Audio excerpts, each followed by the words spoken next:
Eagles, the show starts here with Glenn Foley, their spectacular senior quarterback. Here's his 93 resume, 25 touchdown passes, a shocking victory over the mighty Irish, and legions of baffled defenders. And though it all begins with Foley, often at the other end, the all but unstoppable Pete Mitchell, another star in a superb offense, an offense worth celebrating.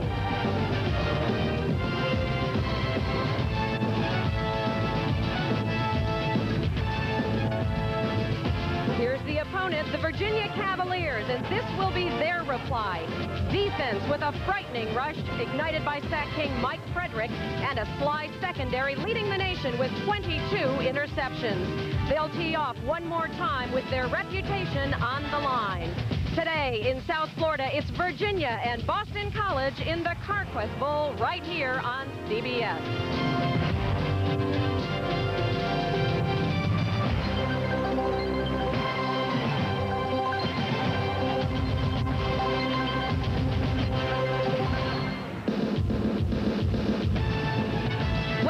To South Florida and Joe Robbie Stadium, home of football's Dolphins and baseball's Marlins. But today it's college football. This is the 1994 Carquest Bowl. Well, it is New Year's Day, but the party hasn't ended for our men up in the blimp. Happy New Year, guys. Today's matchup, Virginia Cavaliers against the Eagles of Boston College. Hello, everyone. I'm Andrea Joyce, and a Happy New Year to you from all of us here at CBS Sports. Today, you'll see Boston College, a team which defeated Notre Dame this season in one of the most memorable college football games ever. And this afternoon, it falls to Virginia to try and stop that potent BC offense. Time now to turn things over to our man calling today's action. Let's send you upstairs to Vern Lundquist. All right, Andrea, thank you, and Happy New Year to you. Boston College comes in with an 8-3 record, a number 15 national ranking. They started ignominiously this year, losing their first two to Miami and Northwestern, but then unraveled an 8-game winning streak, including that memorable victory over Notre Dame before they lost to West Virginia in the final. But it is the Notre Dame game that will forever define this team for its fans. A win on the road to be remembered for history. Well, you know, last year we went down Notre Dame, you know, we got practically killed that game, you know. And I remember after the game, Coach Coughlin told us, next year, it better not be like this. You know, he said, we better kick the butts next year. Before you know it, hey, we was on a team, you know, we were moving the ball, doing the football game. You know, probably one of the best days, you know, in my life, you know, to that point. I mean, I had my whole family there and a lot of friends. It was a very special moment, and one that I'll never forget. This was as big a game as I've ever been even witnessed. There wasn't a guy on the team that didn't think he could win that football game. That's the game that gave us respect, gave this whole program respect. The kicker is David Gordon. Here comes the snap. It is high. The spot. The kick is up high enough, long enough, and it is good. That was Boston College then on November 20th. This is Boston College as the Eagles get ready to take on Virginia for only the second time ever between the two schools. I'm joined by my longtime partner, Dan Fouts. And Dan, when you think of Boston College and Glenn Foley and Pete Mitchell, 506 yards per game on offense. They are as competitive and exciting an offense as there is in the entire country. Also 34 points a game. And of course, the BC Eagles are led by their All-American quarterback, or at least he should be an All-American in my opinion, Glenn Foley. 10,000 yards in his career at BC, and in my opinion, he will be a high-round pick in the NFL draft. His top receiver, kind of unusual, is the tight end Pete Mitchell. Unusual in the fact that with 66 receptions, he leads the Eagles. When the Eagles want to run the ball, they do it behind big fullback Darnell Campbell, number 32, 6'2", 220-pounder. He really likes to run it inside the tackles. So look for a really high-powered offense from the BC Eagles today, something that should give the Cavaliers a lot of problems. Boston College 8-3 after that loss to West Virginia, ranked number 15. Their head coach, Tom Coughlin, and here come the Eagles.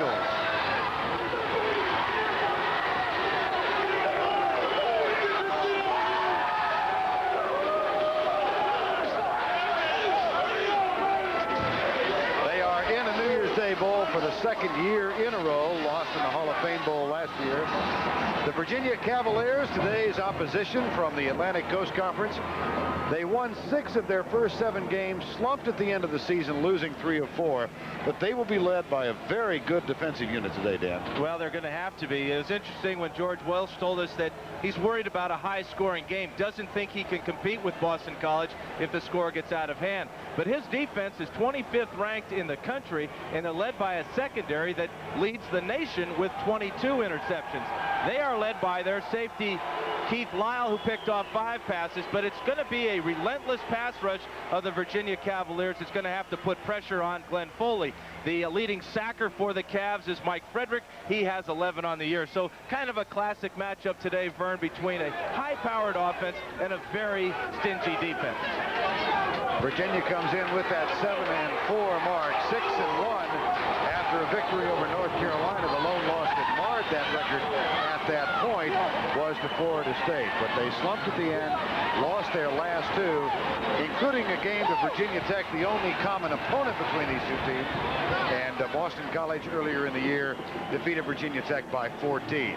It's Boston College against the Wahoos of Virginia in the Carquest Bowl. Back in a moment.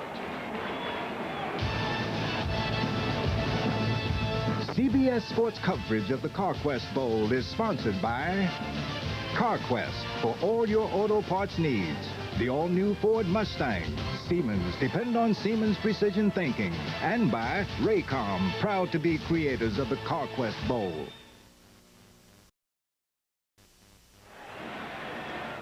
Back at Joe Robbie Stadium in Miami, and on New Year's Day we have been joined by the newest member of our quartet, longtime defensive nose tackle for the Tampa Bay Buccaneers, Dave Logan. David?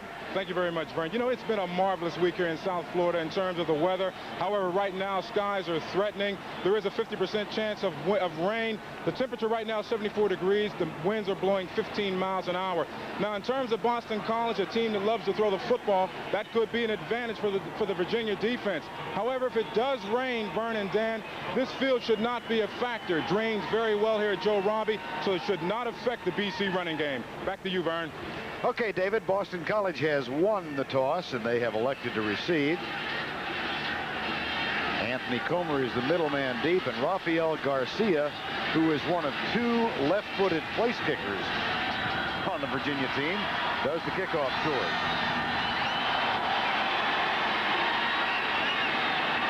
It is taken by Tony Ransom, and he will bring it out. And Ransom is loose all the way out to the 30-yard line. Tackle is made by Keith Lyle, number 25. Glenn Foley will open at quarterback for Boston College, the 5th-year senior. Darnell Campbell and David Green in the backfield. Receivers are Keith Miller and Clarence Cannon.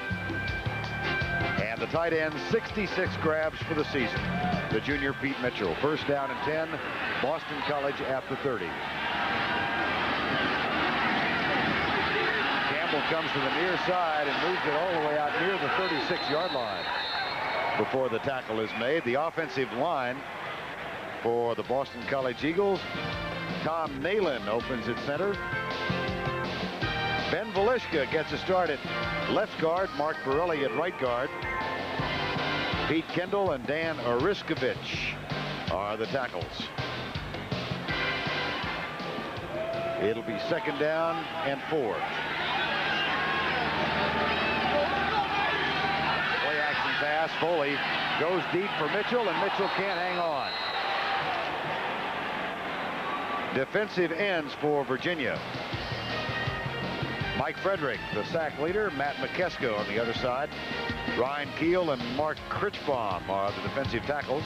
And Randy Neal operates at the middle linebacker. Tom Burns and Jamie Sharper are the outside men. And we'll complete that lineup in just a second. It's 3rd down and 4. Foley straight drop back for Mitchell, and it's intercepted. Picked off by Eric Shorter, Randy Neal rather. And Neal on the deflected pass gives Virginia a first down at the 19-yard line. This is their 23rd interception on the year. And for Neal, it's his 3rd. But he got a nice bounce up in the air. Mitchell was double-teamed right over the middle. Virginia, knowing that Foley's going to go to his #1 receiver. He's open there. Foley just a little bit late with the ball. Nice play by Jamie Sharper coming in, knocking the ball up in the air for his middle linebacker, and the Cavaliers take over at the 19-yard line. Simeon Willis will open at quarterback after the interception as Foley has to knock Neal out of bounds. George Welsh saying to us on Thursday, we feel we have to score early to be competitive in this game. And they are in marvelous shape right now. Here's the handoff left side. And it goes to Charles Way, the fullback, number 30. Offensively for the Cavaliers, Simeon Willis, just a sophomore, is the quarterback. He's got Charles Way and Jared Washington running the ball behind him. Tyrone Davis and Demetrius Pete Allen will open at wide receivers. Patrick Jeffers, the leading receiver, is back from injury. The tight end is Aaron Monday, and we'll get the offensive line in a moment. It's 2nd down and 3.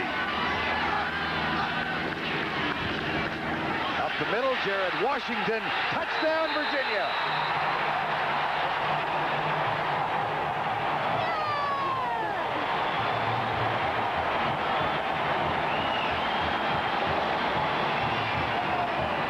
Welsh got his wish.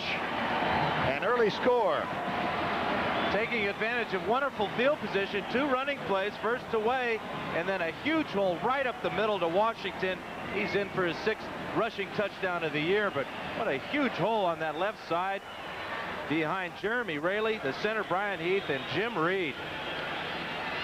Now Kirk Kirkcaldy is on for the extra point to give the Cavaliers a 7-0 lead, which he has done. The key was the interception by Randy Neal. Then the offense pays off the defense by taking advantage and scoring, turning into points, the first turnover of the day.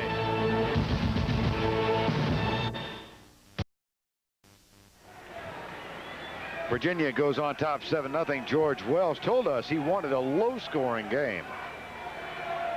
Well, that's been our history in the first place. We don't seem to win those shootouts when it gets into the high 30s or something. We lose them.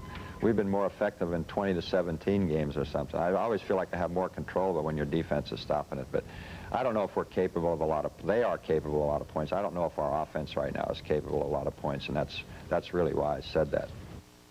I think he's a little bit worried about his pass offense. They're just getting back some receivers, but the injuries have forced Simeon Willis to be a little less confident about the passing game. He's thrown a couple of interceptions lately, but the pass protection's going to hold up. But when you jump out on top 7-0 and after just 2 running plays, couldn't ask for a better start. Garcia will kick off again, and this one is taken by Anthony Comer, and he'll drop to one knee.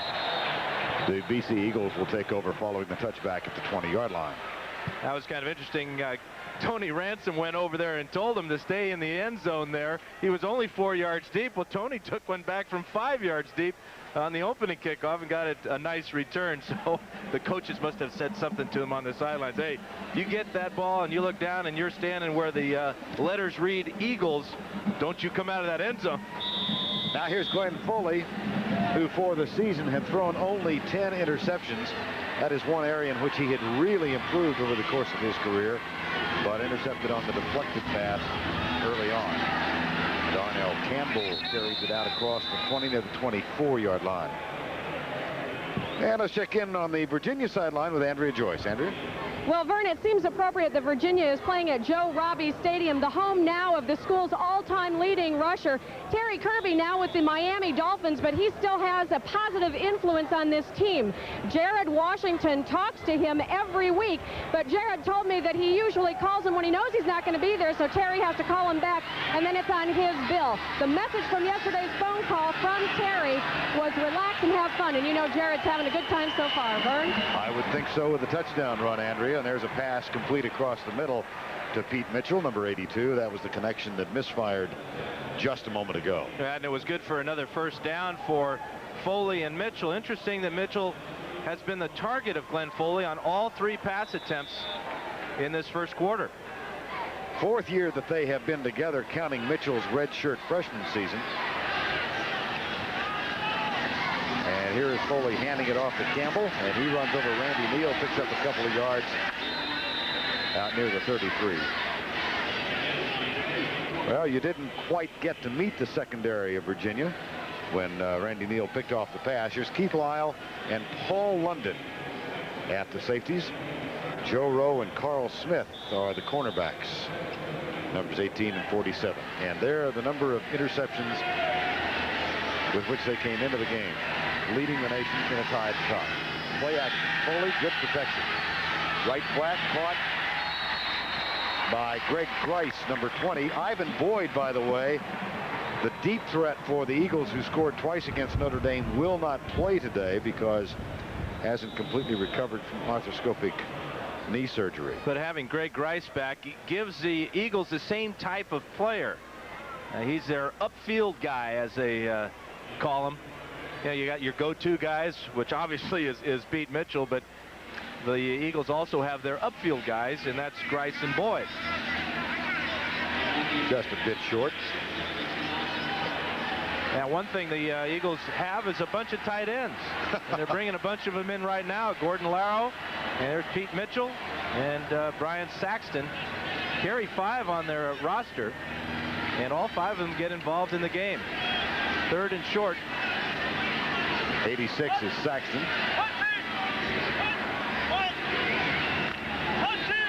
98 is Gordon Larrow.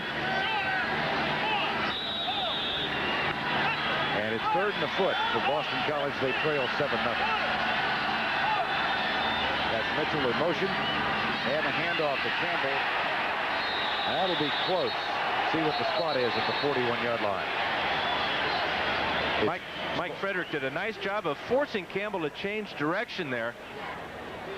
These short yardage plays, very rarely do you want your running back to change direction.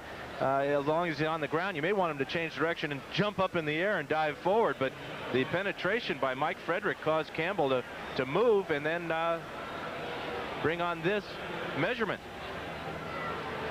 Well, as we watch these two units on the field, we're seeing strength against strength. This is the BC offense, 506 yards per game against a really good Virginia defensive unit. That's good for the first down as well, and they move the chains and get a fresh series of downs. And a very unique defensive unit, Vern, because they don't do a lot of substituting. They don't play a lot of nickel coverages. They basically give you 4 down linemen, 3 linebackers, and 4 defensive backs all day long.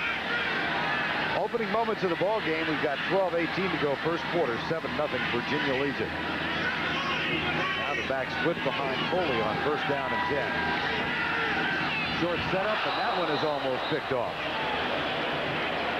Over on the far side, Joe Crocker went for it. Clarence Cannon was the intended receiver. It appeared that Foley made an audible at the line of scrimmage, and the receiver at the top of the screen didn't hear it.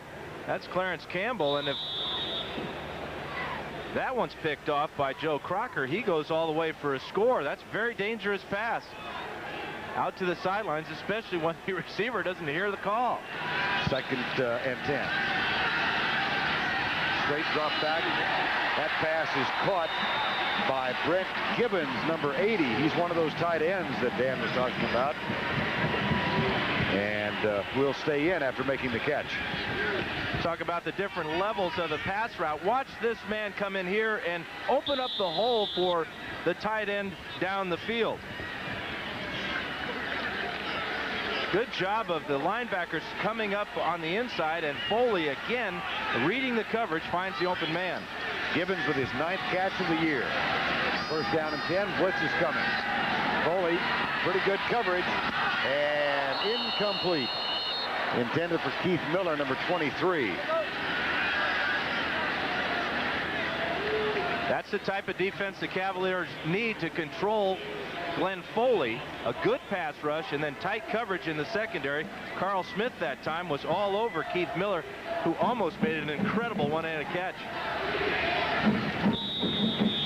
Tennessee leading Penn State in the Citrus Bowl. Our score is 7-0 Virginia. 11:38 to go. First quarter of play. Boston College with a 2nd and 10 at the Virginia 43. 3 wide receiver set now on offense for the Eagles of Boston College.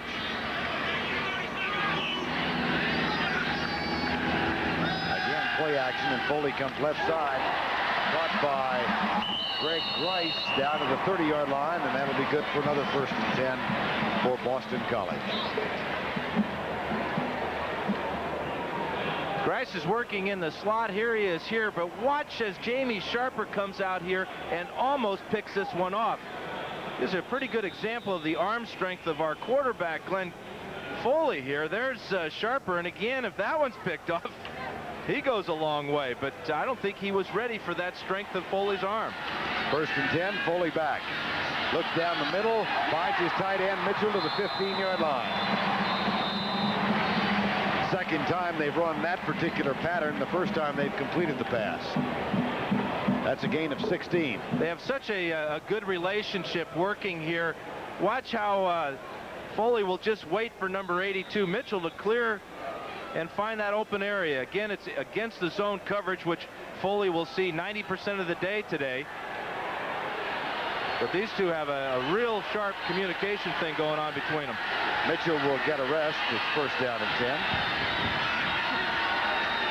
From the eye, they hand it off.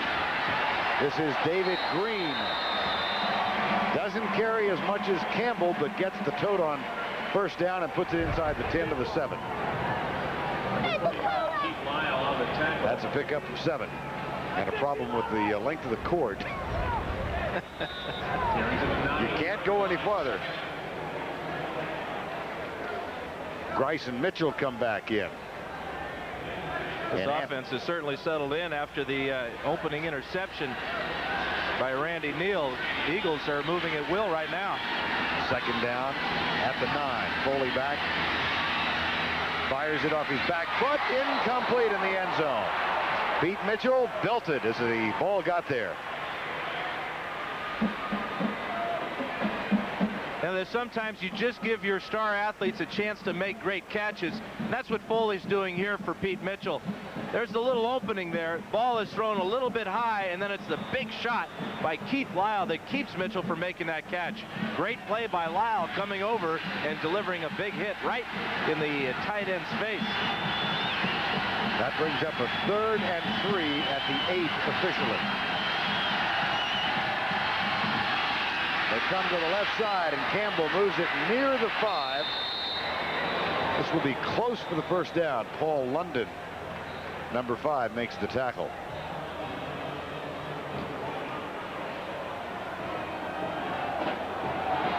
George Welsh in his 12th year as head coach at Virginia.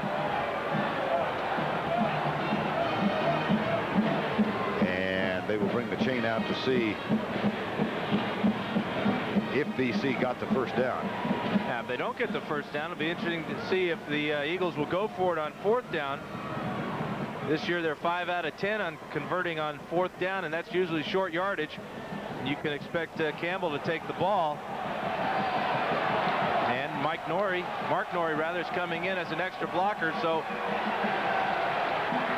Coughlin obviously likes his chances of giving the ball to big Darnell Campbell and picking up the 1st down. Virginia counters with an extra down lineman in their goal line defense. So this will officially be 4th and 1. There's the number of 4th down conversions for Boston College this year. 7-0 with 10:03 to go in the 1st quarter of play.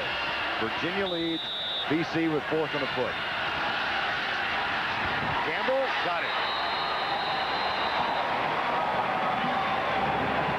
That should be enough for a 1st and goal. Boston College, it is.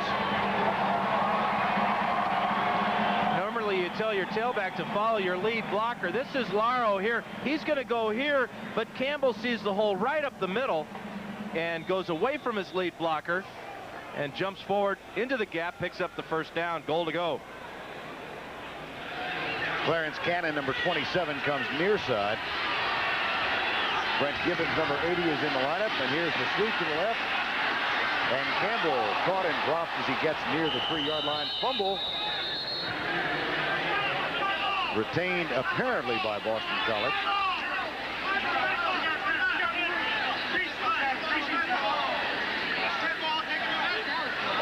Yep. Brian Saxton comes up with the number 86. Yeah, the Eagles have fumbled 22 times this year. This is number 23. But amazing, they've only lost 12 of those fumbles. Campbell kind of stumbles there, then he gets spun around. And the ball is stripped loose, looks like by Carl Smith, number 47. Saxton recovers it, and it'll be second down and goal from the 3. 9:20 to go. Opening quarter of play from Joe Robbie Stadium. Darnell Campbell with 19 touchdowns on the ground so far this season. And he is a foot away from number 20. But that time he got right in behind big number 98, Gordon Laro, and Laro almost cleared a path all the way into the end zone, got down inside the 1, but smart running by Campbell, getting in behind a guy that weighs 250 pounds. You got to wonder about a tight end, though, that wears the number 98. Probably not going to catch a lot of passes. Probably is a real good blocker. He's a junior from Lynn, Massachusetts, and now third and goal, a foot away. Oh, my goodness. Jamie Sharper, number 33. Terrific defensive play. Play selection kind of interesting for BC. 3 straight runs from inside the 5-yard line. Got down inside the 1, and then the big play by Sharper right there forces Campbell to go down at about the 2-yard line, and Coughlin's going to settle for the field goal. That will bring on David Gordon out of Foley's hold. Gordon, of course, whose 41-yarder with no time left defeated Notre Dame. 7 of 11 for the season. Timeout is called. Delay of game is called. You know, that really doesn't hurt because it improves the angle. It may help. Now, whether Virginia will accept it or not. Good ball, delay a game on the offense, declined, 4th down. Yeah, Virginia knows that old trick. Can't fool a Wahoo too often. No, they decline the penalty, and that leaves that tough angle for Gordon. You met some Wahoos on the street, I understand. There are Wahoos all over the place, Vern, and I know what a Wahoo is now. It's the guy that drinks a lot of beer and yells, Wahoo! Here's Gordon for the first BC points. Foley's hold, the kick is up and good. Well, an impressive drive for Boston College, their second possession of the ball game, but it comes up half empty as they have to settle for 3 after a first and goal at the 5. 7-3, Virginia leads. What is so radical about wanting to know who your parents were? Isn't that very normal? Sunday on 60 Minutes. 7-3, Virginia leads it. BC has to settle for the field goal. Let's check in with David Logan on the Boston College sideline. Well, you know, Vern, as you've already mentioned in the precept, this is a team very explosive, BC, a team that's averaged 44 points in an 8-game stretch. Right now, they've been stalled on 2 drives. You have to look at Virginia playing a solid game defensively, good pursuit on the ground. But the message here on the BC bench is we're not going to panic. There's a lot of time left. We believe in ourselves. We're going to pick things up and get some points on the board. Vern? Okay, David. 7-3, the touchdown run, Jared Washington for Virginia. The field goal, David Gordon for Boston College. And there's the fellow who made the big defensive play, number 33. Yeah, Jamie Sharper stopped Campbell with a 2-yard loss on 3rd down, and that forced Tom Coughlin to rethink his strategy on short yardage. Went for it on 4th and inches, but on 4th down from the 2-yard line decided to go for the field goal. Brett Bleeker will kick off for Boston College, number 19. And he kicks it deep and out of bounds, something we saw him do 5 times in practice 2 days ago. Virginia started off winning those 6 of 7. They really played so well. The big win over North Carolina seemed to set them up, but then Simeon Willis started throwing a few interceptions. They lost some receivers, 3 of them, as a matter of fact, and finished the season going south with losses to Clemson and Virginia Tech. Matter of fact, they did not know until late in the game that they were going to play in a bowl here at the Carquest Bowl. It depended on the outcome of the Arkansas-LSU game. George Wells said he was in his family vacation home in Nantucket, ironically enough, up in Massachusetts when word came that LSU had lost and they were in. How's that for a... Well, it's what you do with those 11 seconds that count, Vern. That's right. Willis, Washington, and a couple of yards to the 37-yard line. Tom O'Brien was talking to us about how the Cavs need to get back to playing as they did earlier in the year, but what they had earlier in the year was a healthy ball club. He talked about the injuries to the wide receivers, and what that does to a young quarterback's confidence is it kind of destroys it. He loses his security blankets, but now with Monday back and a couple of the other guys, especially Patrick Jeffers, who's their leading receiver, that will help Simeon Willis. Also, this play calling should help him too, keeping it on the ground as he sees the time clock run down and quickly calls a timeout. Our officiating crew is out of the Big Ten today. That's our referee, Richard Honig, and time has been called. 6:56 remaining first quarter, Virginia up by 4.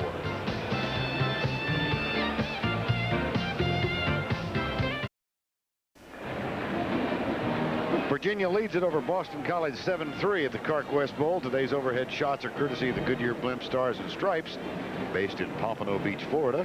At the controls is Captain Drew Marshall from Fort Lauderdale, Florida. And our cameraman is Bob Rosie Rosedale. There were some 40 to 45,000 tickets sold for this game, we are told. Not everybody who bought a ticket showed up. 7-3 Virginia. And we are midway through the first quarter. Larry Holmes in motion. Willis finds Larry Holmes, and he scoots down the sidelines and has not stepped out of bounds. Finally is knocked out as he gets to the 45-yard line. Dan Kerr is number 91. He has a shot at pushing Holmes out of bounds, but he's a run defender, not really a pass defender, and you can see why. Doesn't quite have the speed to get over there to contain Holmes, and that's a nice play by Larry Holmes, getting on the Boston side of the 50. First down at the 15-yard line after an 45-yard line after an 18-yard gain. And they test the middle. Jared Washington, number 22, runs into Mike Mamula, who was one of the heroes of that BC win over Notre Dame. There's Mamula. 14 tackles in that game. Named the player of the game despite some outstanding efforts by 3 or 4 of his teammates. Said he was shocked when he learned that he had won the Outstanding Player Award. Second down and 5. 7-3. Virginia leads. 6:06 to go. First quarter of play. Washington belted as he nears the line of scrimmage and knocked down at the 44-yard line. Tackle is made by Stephen Boyd, number 50. And Boyd had some help from Eric Shorter, who came up from his strong safety position and held him to a short gain. Now Darrell Porter comes in as a 5th defensive back, replacing Kerr for Boston College, number 44. Fun week for Darrell Porter. He's a true freshman who played high school ball at St. Thomas Aquinas High School in Fort Lauderdale, and that is where Boston College practiced every day this week. Here's Willis, knocked down. Mike Mamula, number 59. He led the team with 11 sacks this year, and he's always going to be on the open side here. Here he is, number 59. 6'5", shows his athletic ability, sheds the blocker, and then knocks the pass down. Came real close to picking it off. That's an outstanding play. Just a sophomore, Mamula. Talk about a bright future. Mamula last year as a redshirt freshman had a shoulder go out on the first play from scrimmage in the first game, and it hindered his season to a great extent. But this year everything came together for him. There's a nice punt down inside the 15, and even nicer down inside the 10. Will Bryce, the punter, and BC takes over at the 8, and we go down to Andrea Joyce. All right, Vern, Virginia may be up, but they're not satisfied. The defensive line coaches just told their players, you've got to get in Foley's face more. They want the defense to play a lot more aggressively, especially on the pass rush. Back to you guys. All right, Andrea. You know, it's interesting about coaches when they talk about Glenn Foley. On offense, you hear coaches talk about his decision-making, how decisive he is, and then defensive coaches say, you got to get in his face and put pressure on him. Sounds like a pro quarterback to me. First down and 10 at the 8, 7-3. They'll test the right side and keep the ball on the ground. Those are the type of things that you hear said about a player like Dan Marino. He doesn't have a lot of mobility, so we're going to have to pressure him right up, get in his face. Also wears Dan Marino's number as well, doesn't he, Vern? And it's interesting. He said that there was nothing connected with Marino nor a lack of superstition about 13. He was a baseball player, and he wore number 23. And he said this is as close as he could get to 23 as a quarterback. Michael Campbell, number 18, comes into the lineup now at wide receiver. And the handoff goes to David Green. He's out near the 15-yard line. We talked, Vern, about how unique this Virginia defense is and how they do not substitute a lot. And yet their ranking is very high, 25th in the country. But it's basically a 4-3 over and under. They like to shoot the gaps, but behind it they play an umbrella too deep primarily, and that's the reason they picked off so many passes. 3rd and 2, Foley back. And he finds Mitchell for the first down at the 23-yard line. You would think, though, on a 3rd and very short yardage, 2 to 5 yards, that a defense would play a lot of man-to-man. That time, I think the Cavaliers should have been in man-to-man because Foley had a lot of time to throw and only needed a couple of yards to find his tight end Mitchell, and did easily. Mitchell, who said he thrives on 3rd downs. And he said not to disparage the wide receivers, but he does want the ball when it's 3rd and 5 or 6. Here's the blitz. Nope, no blitz. They back up. And down the middle for Mitchell. Has the ball at the 45.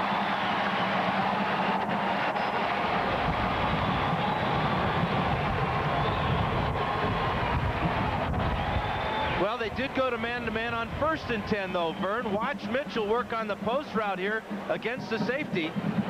There's Keith Lyle, and Mitchell, without being known for having a lot of speed, gets a perfect pass from his quarterback.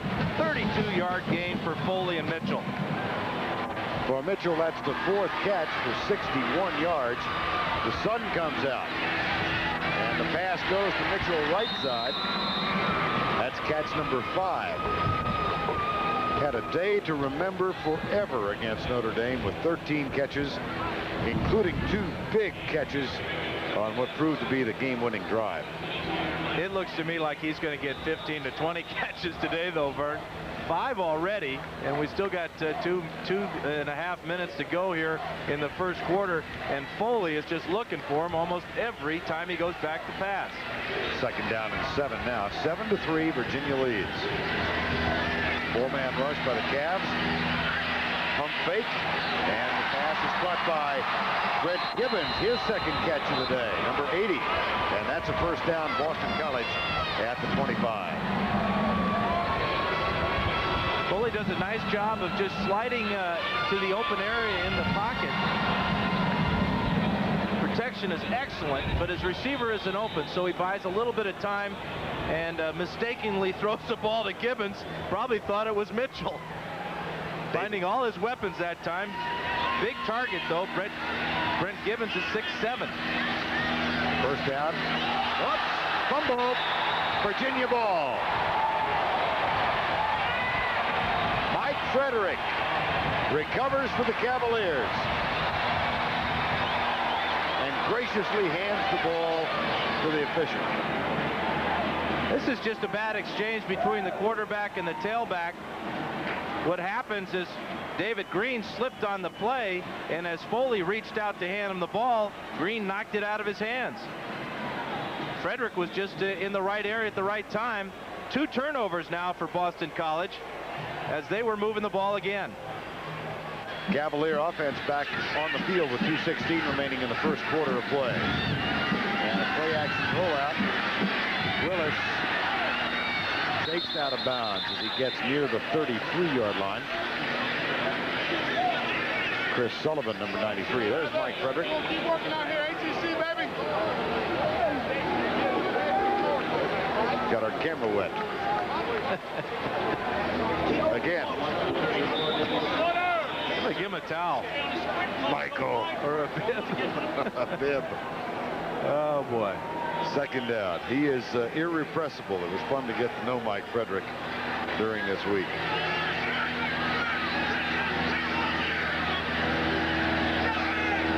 On second down. Pass into the flat, incomplete. Intended for Jared Washington. You know, a lot of the talk all week has been about Glenn Foley and the Eagles offense. This Cavalier offense is pretty darn good, too, when they're all healthy. They average about 400 yards a game in total offense, and that's a good number. What Simeon Willis brings to this offense is a total package, according to his coaches. He can run the ball well, he can throw on the run, and he throws a good deep ball and has a touch for the shorter pass as well. That time he threw the short pass just a little bit too hard. Here's the blitz. Willis gets it inside. And Larry Holmes is loose. Foot race. Knocked out of bounds at the 18. Terrence Wiggins caught up with him. A 49-yard gain. Perfectly executed flanker screen to Larry Holmes. Watch after he comes down inside here, how he just picks up his blockers and comes out the other side of the formation. Almost like a punt return situation where you get to the picket wall. Now it's good speed by Wiggins to chase him down. Looks like Holmes started to run out of gas, but did get it inside the 20. That's a gain of 49. And they had set the chains erroneously on the far side, so now they move them and get them into proper position. .153 to go. Steve Szabo, he's the defensive coordinator of Boston College, looking on. One-time teammate of Roger Staubach at the Naval Academy. First and 10. Charles Wade. And Joe Kamara makes the tackle. Number 5. Talked about Joe Kamara, Vern. He's a 5'9" cornerback, and he and his other partner Michael Reed is also 5'9", and that's going to be a problem for these guys, because you look it up here, 6'5" and 6'4" for Patrick Jeffries. Look for Simeon Willis to put the ball up for grabs to his taller receivers. Jeffries is in the lineup, lined up wide to the right now. First game after missing 2 with an injury. They try the option down the left side and the short side of the field. And a good defensive job by Dan Kerr, number 91. You know, in talking to Steve Szabo, their defensive coordinator, said the option play really gives them problems because they like to play a 46 defense. Here is a version of that, but it's a good play out on the outside by Kamara and by Dan Kerr that keeps that option from being successful. Also, the Cavs ran it to the short side of the field. Simeon Willis did not have anywhere to go with the ball. Brings up a 3rd and 13. Final half-minute first quarter. Willis goes left. Incomplete. It'll be 4th down. Intended for the tight end, Aaron Monday, number 89. And even if Monday had picked up that pass, Vern, he would have been short of the first down. Looked like a pretty good shot from Willis. Monday just a little bit late getting his head around. We'll bring on the field goal kicker, the freshman Kirkheide from Jacksonville, Florida, who won the job in preseason and was given a scholarship. Estimated value of that about $72,000 for an out-of-state student. Figure 18 per year, and he hit the upright. No good. Hit the right upright and comes caroming back. The kicker, Kyle Kirkheide, hit a carom. How far do you want to carry this? I think we've just about gone far enough. Watch this one hook a little bit too far on Kyle Kirkheide, the kicker. Be careful. Clunk.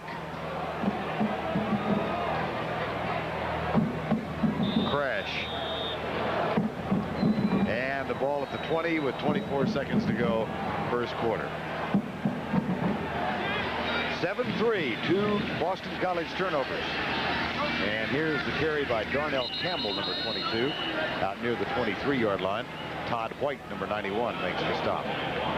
So I guess it's Virginia's time or turn to not take advantage of good field position.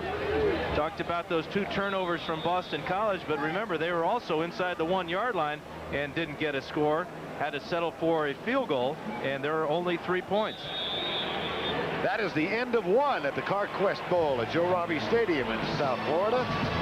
We'll be back with quarter number 2 after this message.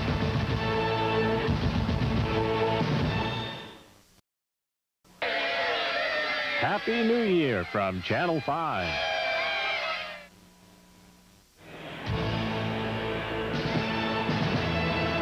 We are back at the Carquest Bowl, Joe Robbie Stadium, Miami, Florida, just south of Broward County, and the game presented by the fine folks in Fort Lauderdale. Vern Lundquist along with Dan Fouts, Dave Logan, and Andrea Joyce. And the Cavaliers of Virginia lead it 7-3 as we get set for the start of quarter number 2. Foley 9 of 14, intercepted once. That set up the only touchdown of the game. He also fumbled the ball on an errant handoff. Washington's touchdown put UVA up 7-0, and then Gordon's field goal made it 7-3. Here's Foley back and comes right back, almost picked off again. That was Todd White, number 91, who almost had his first pick of the year. But it's a pass rush again that forces Foley to come out of the pocket. Frederick gets a good run at the quarterback. He gets double teamed by Mark Borelli. But you can't throw late over the middle. This would have been a lineman's dream for Todd White as he just came out on pursuit and the ball hit him right in the face. 3rd and 8, Boston College now. And Foley 9 of 15. Deep right side. He's got a man open. Caught. Clarence Cannon, no flags down. Touchdown.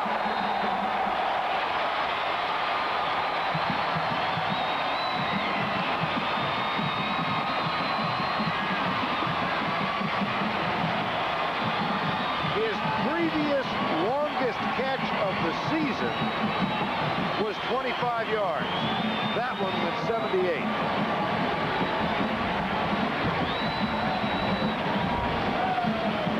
As if Foley said, enough of this dinking around stuff. Let me throw the bomb, coach.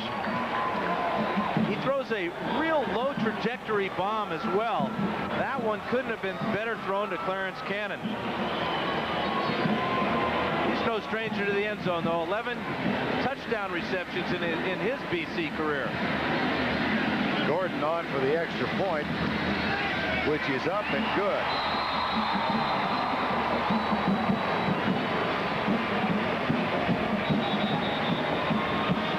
Just is going to get back and let it rip. 5-step drop. He's going to set his feet well. Sees Cannon start to get behind the receiver. Watch this ball drop in behind 2 defensive backs. And there's nothing but end zone for Clarence Cannon.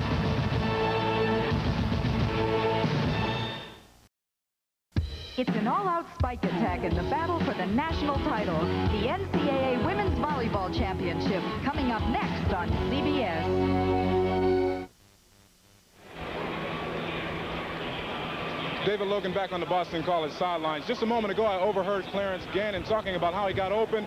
He had mentioned that he saw the corner was playing him soft. He went back into the huddle and said to Glenn Foley, I can get open on the outside. Just go ahead and give it a heave. I'm going to get it in. Dan Vern, back to you. All right, David, they all say that, Dan, don't they? They're always open, and they can always beat their man deep. But now he's going to tell the coach, let's try that one again. I could get behind Joe Crocker.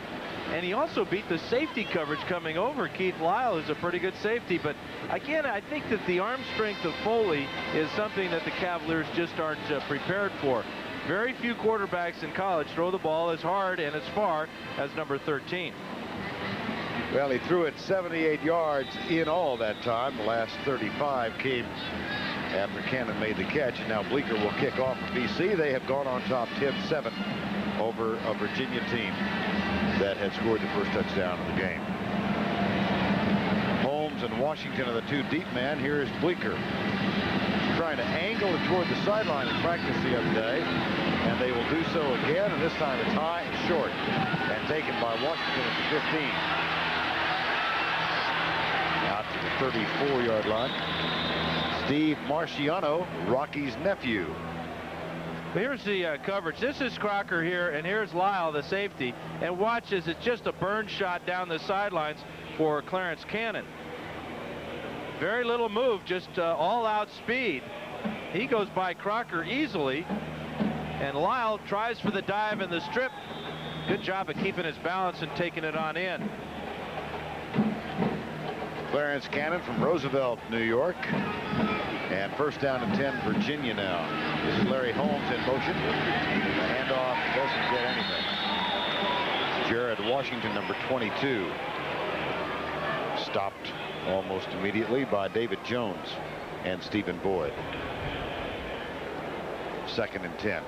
This Boston College defense is undersized when you compare it to the size of the Virginia front line. But that doesn't bother Steve Szabo, their defensive coordinator. He says if we play solid defense, we'll be all right. Solid defense means getting 11 men to the ball. Second and 10. 14 minutes to go, first half of play. Play action. Willis, he'll try and emulate Foley. Goes deep into double coverage, and this one will be incomplete. Intended for Tyrone Davis, number 82, is a wide receiver.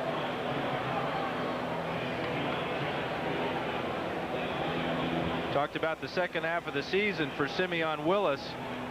Things dropped off just a little bit here. This is not the way you want to finish your season with 10 interceptions in the last 4 games. Also, the passing completion percentage is down and the touchdowns, but a lot of that had to do with his receivers getting injured. Patrick Jeffers back in the lineup now for the Cavaliers. Willis with time comes left. Jeffers makes the catch. And the leading receiver for the season for Virginia gets his first grab of the afternoon. Missed the last 2 games of the regular season, and he was one of the men you're talking about. Jeffers from Fort Worth Country Day in Fort Worth, Texas. Now, he led the Cavs in receiving with 32, and Mitchell led the Eagles in receiving with 66. A little bit of difference there. And it's fourth down right now for Virginia. 13-15 remaining, first half of play. Kenyatta Watson is back to return the punt.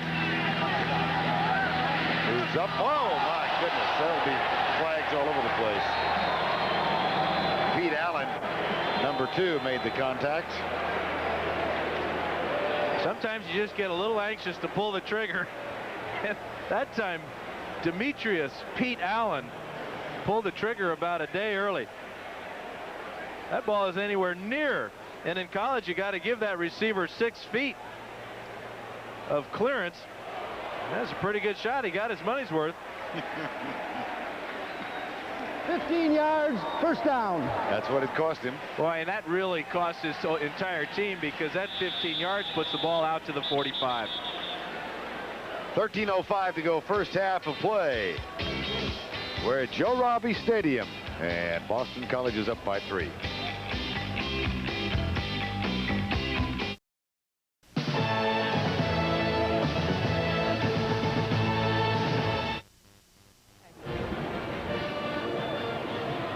Joyce back on the Virginia sidelines. Virginia still unhappy about the lack of pressure on Foley. The defensive coaches came over to the players and said, have we hit him? Have we even hit him yet? Now they're looking to change the pass scheme. Back to you guys. The rush scheme, rather. Okay, Andrea, what do you think they might do, Dan? I think they got to bring more pressure, and that's one thing that Lance doesn't really want to do is bring blitzes. He wants those 4 down linemen to get pressure. He's been whipping them on the sidelines. First and 10, Boston College at their own 45-yard line. Foley lobs it out near side, and Campbell, second chance, makes the grab. Tom Burns, number 43, makes the stop. It's not easy putting pressure on Foley and this offense. Only 9 sacks all year. This offensive line has done a great job, and oftentimes they'll do that with just 5 men blocking against the defense. One thing the Eagles like to do is get 5 men out on every pass route, so that puts a lot of pressure on the offensive line and the quarterback.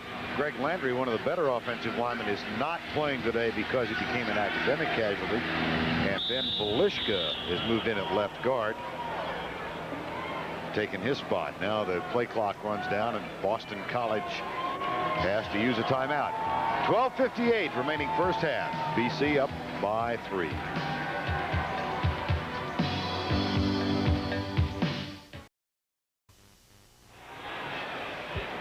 Mike Frederick and the Cavalier defense facing Glenn Foley today. Earlier this season, they went up against Heisman winner Charlie Ward, and Mike Frederick compared the two quarterbacks. I'd say the difference is Charlie Ward adds that dimension of, scrambling out of the pocket and stepping up inside and taking off for 30, 40 yards, which Foley's more of a kid who's got the confidence in his line. He's going to stand back there and, take the shot just to deliver the ball downfield. So I'd say his added dimension is that he's going to stand in there as long as it takes to find the right receiver, and we're going to have to get in there awfully quick to get him down on the ground. Mike Frederick, the leader in sacks for this Virginia defense, and now at wide receiver, a converted defensive back for Boston College, Tony Ransom. He's split to the top of the screen wearing number 2, and they probably have him in mind for this play. Here's Foley back, and Ransom was well covered, and Foley gets sacked for the first time today, and only the 10th time this season. John Harris got there, number 98. Ransom was well covered by number 47, Carl Smith. That had to be a red light, or red flag go up for Smith when he saw Ransom come in the game. He's a sprinter, and that's all he did was just take off and run. Number 98 is John Harris, and this is a tall football team, and this is the tallest of the tall, 6'8". John Harris, just a freshman. 3rd and 11, Boston College. Screen pass, incomplete, intended for Campbell. It'll be 4th down. And that was Foley's worst pass of the day. He threw Campbell a grounder. 3rd and 11 was been a lot of yards for Campbell to pick up on the screen pass, and Foley obviously disappointed in his performance on that play. Jeff Beckley comes on to punt again, and Larry Holmes is the deep man. There's Holmes waiting at the 15-yard line.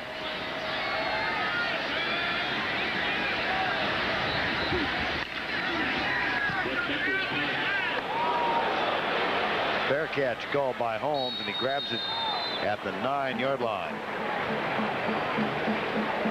Well, coming up tomorrow, CBS Sports brings you down the playoff stretch with regional action in the NFL. You'll see either the Cowboys at the New York Giants for supremacy in the NFC East, Green Bay at Detroit, and Phoenix will also play at Atlanta, Chicago, and Los Angeles later in the day. Greg and Terry will have the playoff picture framed for you as it happens.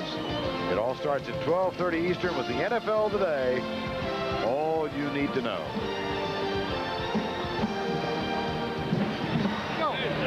First and 10, Virginia. They trail by a 10-7 count with 12:05 to go. First half of play.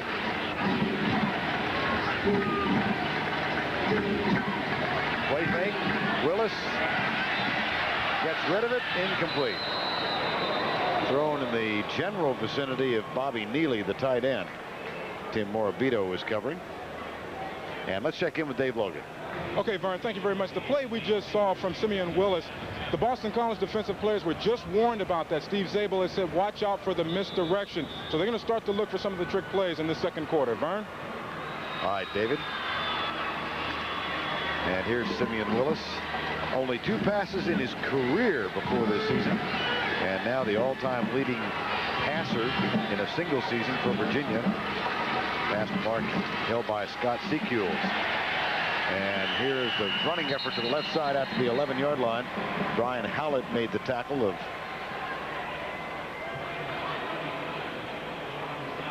I think Szabo has his defense's attention. Look how they've come down and they've moved their defensive ends inside. And that really jams up that inside running. Good job of Morabito as the nose tackle, taking on the blockers and allowing Brian Howlett to come over and make another tackle. That'll make it 3rd down and 8. Virginia 1 of 4 on third down conversions. Quarterback draw, and they've got that first down plus as Willis moves it out to the 22-yard line. Tackle made by Terrence Wiggins, number 49. Talked about the total package of Simeon Willis. This is the difference between him and a lot of quarterbacks. His ability to run with the ball. He has to take a pretty good hit there from Terrence Wiggins, but he does pick up the first down. And that's something that Boston College has to be concerned with, is the ability to run. That time it was a designed quarterback draw by Simeon Willis. 3 wide receivers set on 1st and 10. The pass is complete to Tyrone Davis. And that's a first down out to the 39-yard line. Willis told us that he loves having these big, tall receivers because he doesn't have to be as exact with his passes. He threw that ball before Davis was even ready for it, but Davis had the athletic ability and at 6'5", the reach to go up and get that one and pick up another first down. And that moves it out for a first down and 10 at the 39 with 10:35 to go, first half. 10-7, Boston College has the lead. 78-yard pass and catch is the difference in the game. Willis, nice play. Dandy catch made by Bobby Neely. Or is it Aaron Monday? It's Monday. 89 instead of 88. It's the same pass that he tried to hit Neely on coming off the goal line that Dave Logan was talking about. A misdirection, kind of a bootleg. And that's one of the other parts of that total package, being able to throw on the run. Watch the fake to Charles Way. The little rollout. There's the tight end Monday in the secondary. Nice catch and throw, and another Cav first down. That's a gain of 11 and a first down at midfield.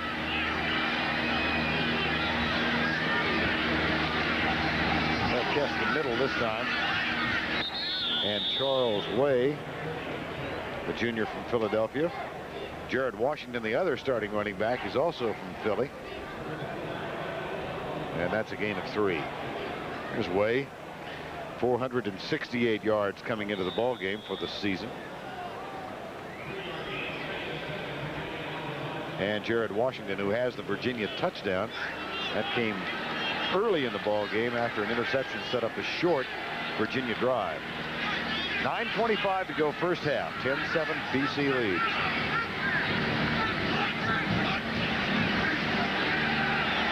Good protection for Willis. He lobs it across for Holmes, and that'll be another first down for Virginia.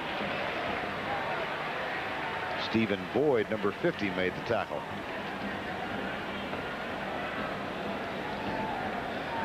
One thing that the Eagles want to do is they want to move this guy around. This is number 59, Mike Mamula. A little confusion here as to where to line up because the Cavaliers want to keep shifting this guy, the tight end, from side to side. But right now, Willis is settling in quite nicely at the quarterback spot, throwing some good passes. 9 minutes to go, first half. First down and 10, Virginia. Washington rips it down at the 18-yard line. Tackle is made by Joe Kamara.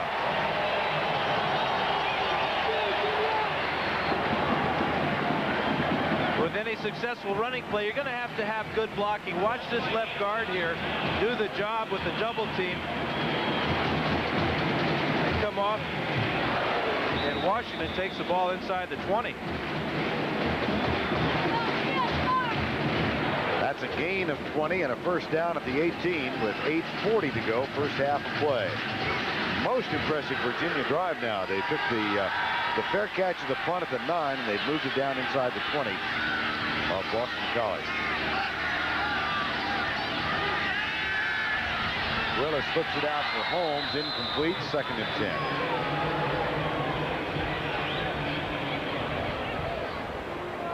Larry Holmes, a junior from Washington, D.C., and George Welsh finds reason to take the cap off on that play. George, winningest coach at the Naval Academy and the winningest coach in Virginia history, now in his 12th year. He finished 3rd in the Heisman Trophy balloting in 1955. The winner that year from Ohio State, Howard Hopalong Cassidy, and the number 2 man, great running back from Texas Christian University, Jim Swink. And I remember it. That's the scary thing. Probably covered that too. It wasn't that bad. Here's an incomplete pass. I did see Jim Swink run for 215 yards against the University of Texas that year. As I was selling soft drinks in the end zone, I hastened to add. George Welsh, he was laughing when he was reminiscing about those days at the Naval Academy when he was a quarterback. He was an All-American and third in the Heisman. He threw for 1,300 yards. For you, that was what, 2.5 games?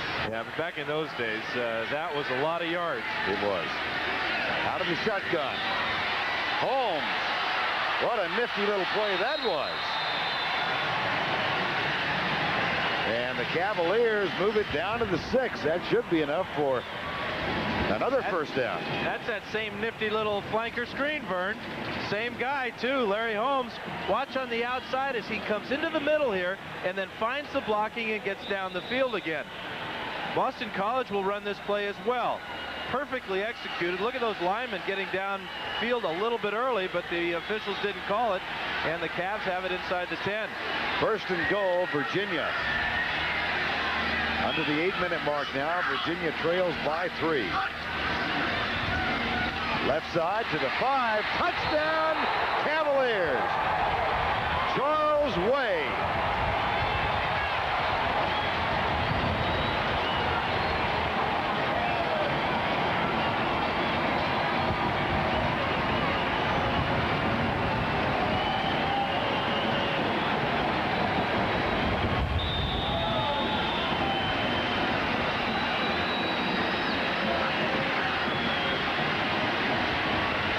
Had 7 touchdowns on the ground coming in. And he and Washington both have scores now to put Virginia back on top. Here's the extra point by Kirkheide, who is having fun with that carom today. Clunk. A pair of clunkers for Kirkheide. 12 plays, 91 yards for the Wahoos. Behind the strong passing of Simeon Willis and this big offensive line clearing the way for Charles Way to get into the end zone. Extra point no good. Virginia up by 3. This week, Dave welcomes Jane Pauley, Bo Bridges, Sandra Bernhard, Rosie O'Donnell, Itzhak Perlman, Chris Elliott, and Dana Delaney this week. Good job up front by Ken Bukzinski and the center, Brian Heath here. Watch as they just open a huge hole on this left side. Agostino comes off on the linebacker Howlett. Perfect execution by all 3 men on that left side. Charles Way's touchdown from 7 yards out puts Virginia back on top. This is their 6th bowl game, and as a school, they did not play in a bowl until 1984. That was the Peach Bowl when a quarterback named Don Mikowski and the Cavaliers ousted a quarterback named Jim Everett and the Purdue Boilermakers 27-24. But it was their last bowl game that is on the mind of head coach George Welch, an embarrassing 48-14 loss to Oklahoma. So the Cavaliers are determined to win this bowl game. From the 35 with 7:48 remaining in the first half. Here's the kickoff by Garcia, and a fair catch taken by Howlett at the 20-yard line. And let's check in with Andrea Joyce. Vern, Virginia had another opponent this week, the dreaded burrowing owl. Practices at South Plantation High School were restricted a bit because the owls had burrowed their way under the field. Now, since they're an endangered species, there's a $10,000 fine if you mess with them. We saw the birds at practice. They can get pretty mean and do an awful lot of chattering if you get too close. That's why they are affectionately called the Howdy Birds. And that, Vern, is your wildlife lesson of the day. Thank you, Mom. Wahoo! That's what it is. That's the wrong kind of owl, isn't it? That's a night owl from Virginia. 7:47 remaining in the first half. Andrea Joyce and her husband Harry Smith, proud parents of their second son just 8 weeks ago. And here's the call. Prior to the snap, false start on the offense, 5 yards, still first down.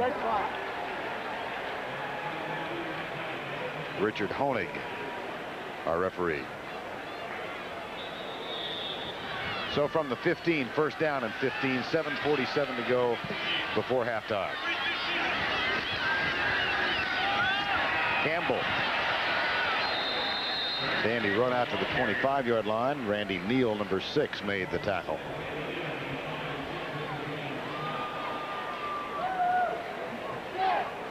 (13-10). Virginia leads Boston College. Only the second time these two teams have ever met. You've got to go back 30 years for the only other meeting. And that one was a BC victory, and it was a game played 1 week before the Kennedy assassination. Campbell comes in at a wide receiver spot now. And Foley showing a little exasperation. The play clock down to 2 when he called timeout.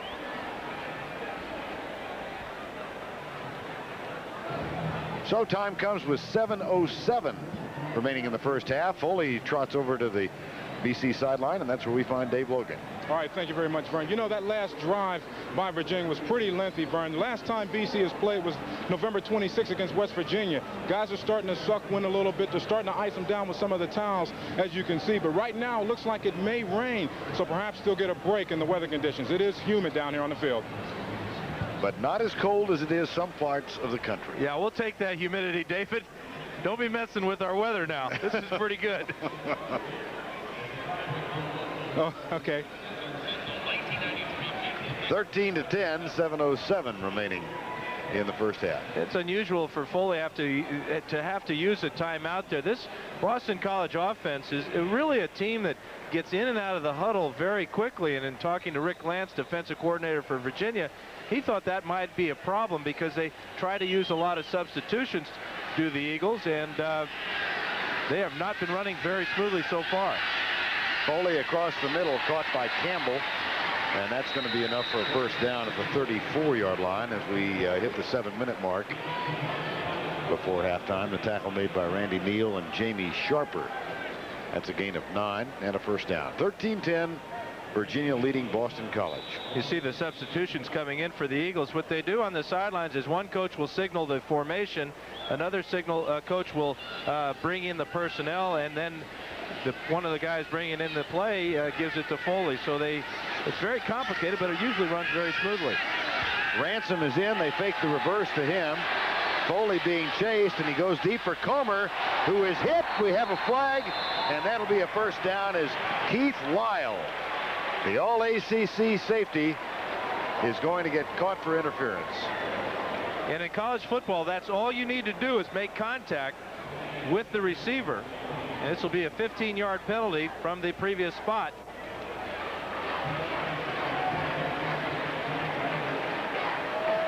They tried to fake the end around to Ransom, and then Foley got out and found Comer down the sidelines, and Lyle came over, lost track of the ball, and interfered. On the defense, 15-yard penalty from the previous spot, automatic first down. That moves the ball to the 49-yard line. Boy, and Ryan Keel just drilled Foley after he let go of that pass. Watch the fake of the end around.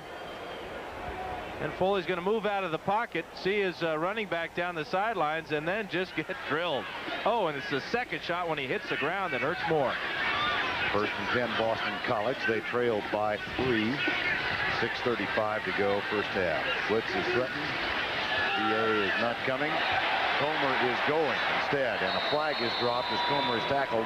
The flag back at the 47-yard line. Anthony Comer, the junior from Brockton, Massachusetts. So it's going to be holding against BC.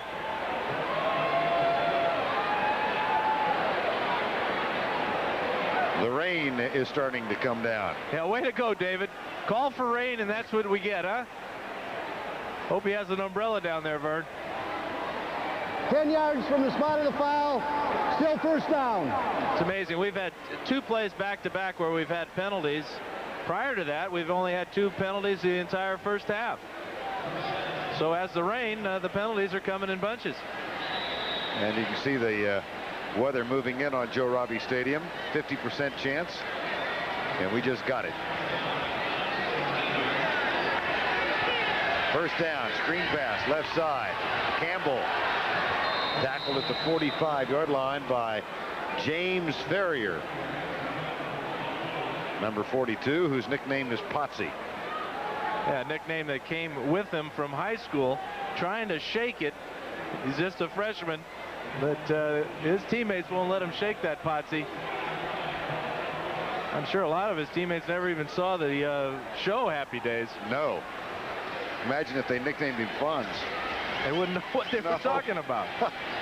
Second down. Trap play up the middle. Nice play. Campbell down to the 34-yard line in the rainstorm. Paul London makes the stop, number 5.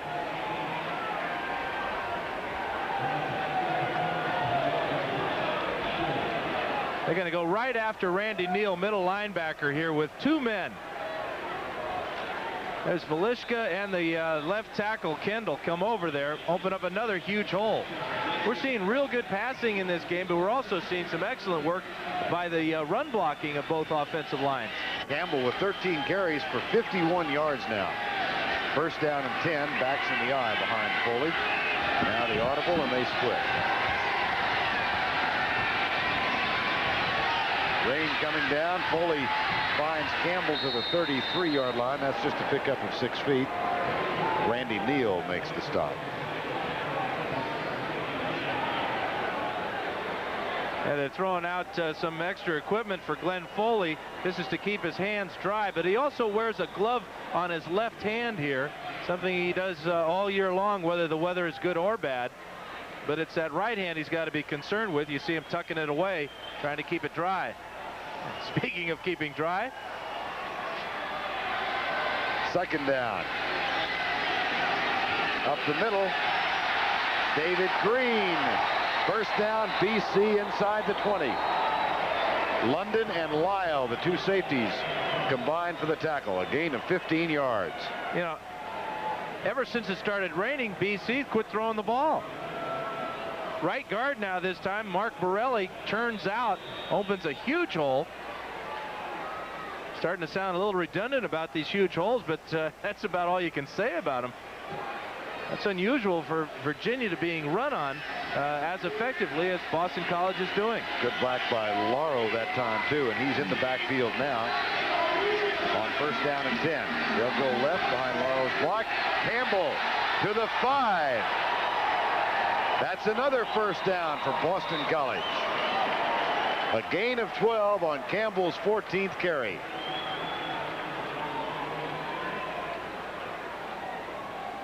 They go on the left side now this time, Vern, behind Lauro. As you said, these running backs are getting beyond the line of scrimmage and beyond the linebackers and are getting to tee off on these defensive backs. Boston College now first and goal from the 5. 3:52 remaining first half. 13-10, Virginia leads it. Foley fakes the toss, goes deep right side, caught, Cannon, touchdown. Clarence Cannon, second TD, second quarter.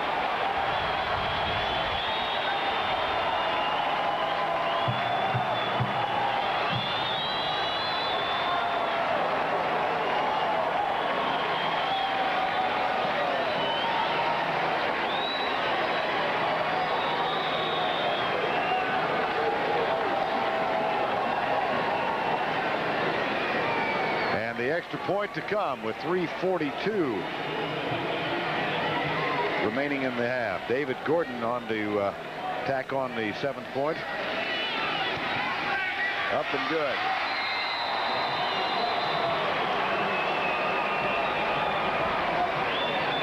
Second touchdown today for Clarence Cannon, and the second from Glenn Foley, who now has 27 on the year. Little play action. Cannon on the out route, lofted perfectly, and another touchdown for BC.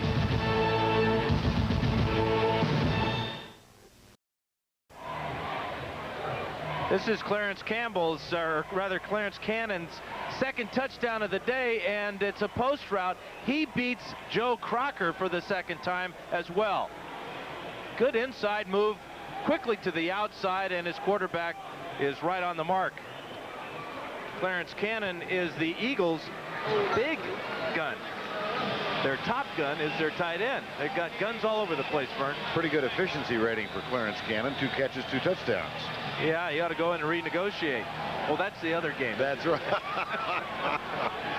3:42 to go before halftime. And let it rain.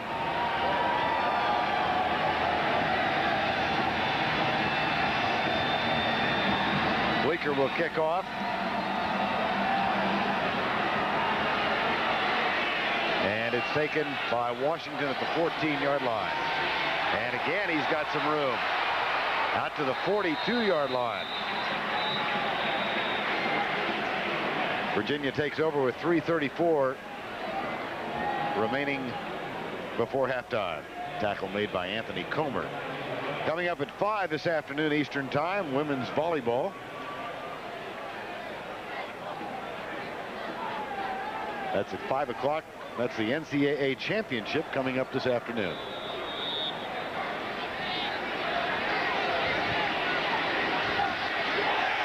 Whoops.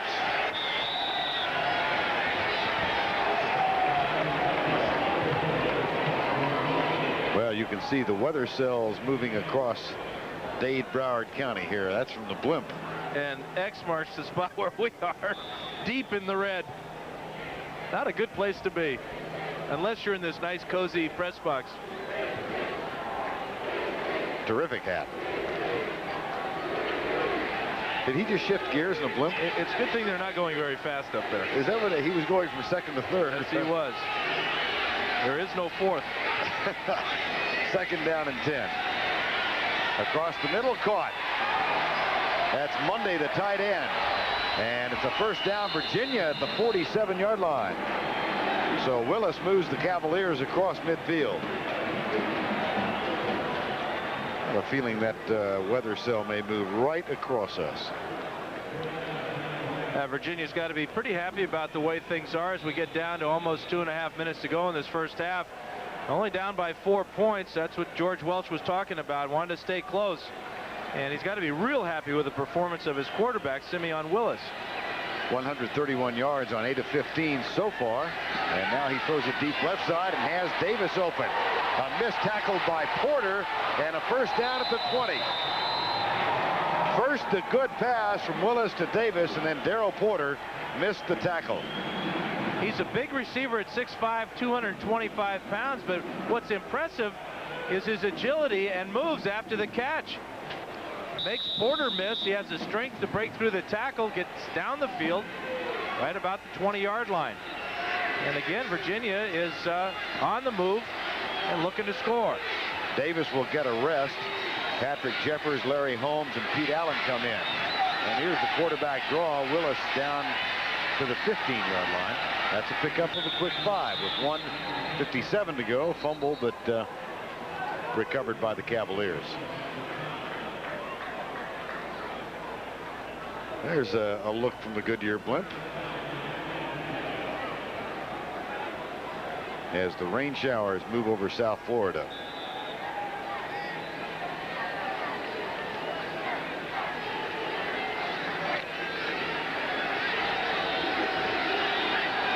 Second down and 5. 17-13, Boston College leads Virginia.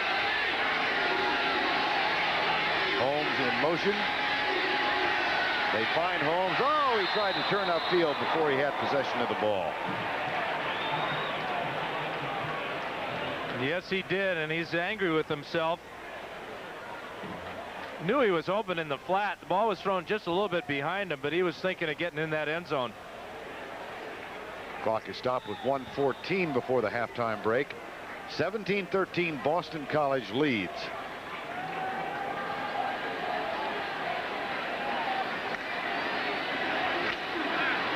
Kevin Brooks comes in as a running back now, number 26. As you get an end zone view, and now out of the shotgun on 3rd and 5, the Cavaliers face a blitz. They lob it left side for Kevin Brooks. He's to the 10, still driving and out of bounds to stop the clock with a first down at the 5-yard line. Mike Mamula and Darryl Porter combined for the tackle. That's a real good call for the Cavaliers against the blitz. Just swing it out to your running back. And Brooks wasn't about to go out of bounds. He was looking for the end zone as well. This has been an impressive offensive show by the other offense this afternoon, George Welch's Cavaliers. 10 of 16 now for 167 for Simeon Willis. Backs in the eye on 1st and goal.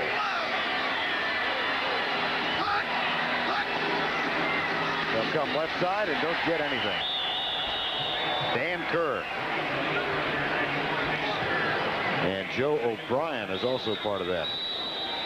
Time has been called by Virginia. Here's Kerr, 91, and he comes into the backfield totally unblocked here. Some type of mix-up by the Cavaliers offensive line as he and Joe O'Brien combine on the tackle.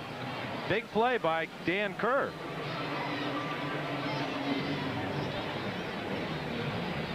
Simeon Willis talking with George Welch. He's the latest in a long line of really good Virginia quarterbacks. Yeah, I kind of like this over here, Vern, if I can work the telestrator right. More passes than runs.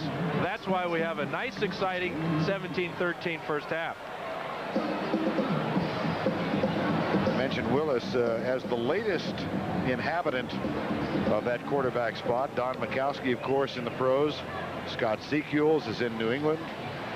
Matt Blunden, Kansas City, and Sean Moore at Denver. And look at this, the single season leader in most passing yards, Simeon Willis, and he had thrown only 2 passes at Virginia prior to this season.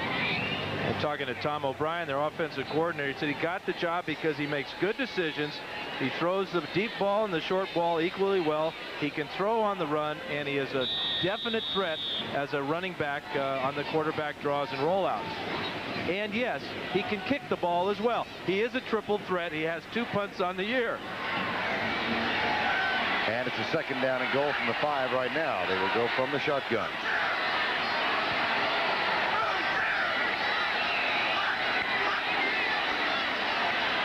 Willis caught and dropped.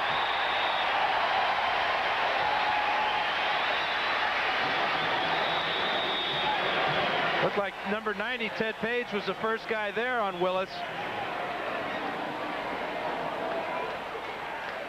First sack of the day. Watch number 90 on the left side of the screen. He was the first off on the snap, gets by Peter Collins, takes down the quarterback, and gets his towel to boot. Ted Page from Cherry Hill, New Jersey, just outside of Philadelphia, who was a high school teammate of his quarterback, Glenn Foley. Not only was he a high school teammate, he was Foley's tight end at East Cherry Hills. That's 2 big plays now in a row for the Boston College Eagles and their defensive linemen, Dan Kerr and Ted Page. That JM, by the way, that you see on the jerseys of the Boston College Eagles, in case you don't know the story, is in memory of one of their teammates, Jay McGillis, a defensive back who died from leukemia in July of 1992 at the age of 21. Very significant part of this Boston College team, and his teammates in his memory wearing the JM on their jerseys. 3rd and goal from the 13, and it's 17-13, Boston College in the lead.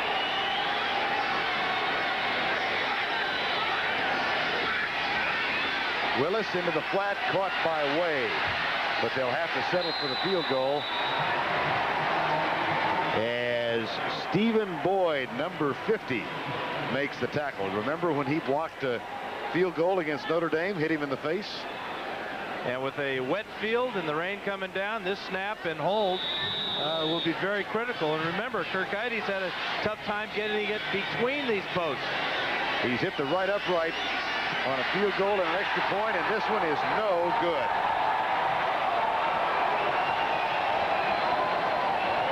Carquest is not having a day to remember.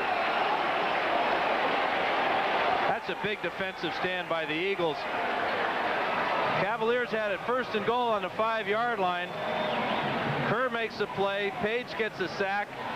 Welch decides to go with a real conservative call on 3rd and 13. 3rd and goal from the 13.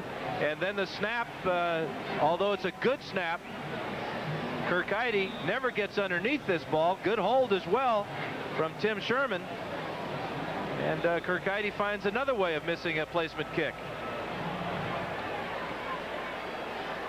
So Boston College with 13 seconds left takes the snap and Foley drops down. Glenn Foley with 2 touchdown catches in the first half, one of 78 yards and one of 11 yards, both to Clarence Cannon.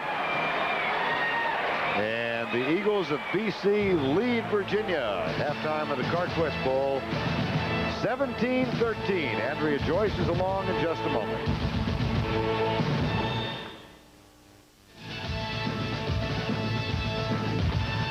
CBS Sports coverage of the Carquest Bowl is sponsored by Carquest. For all your auto parts needs, you'll find it at Carquest. The all-new Ford Mustang, Duracell batteries, and by Raycom, proud to be creators of the Carquest Bowl.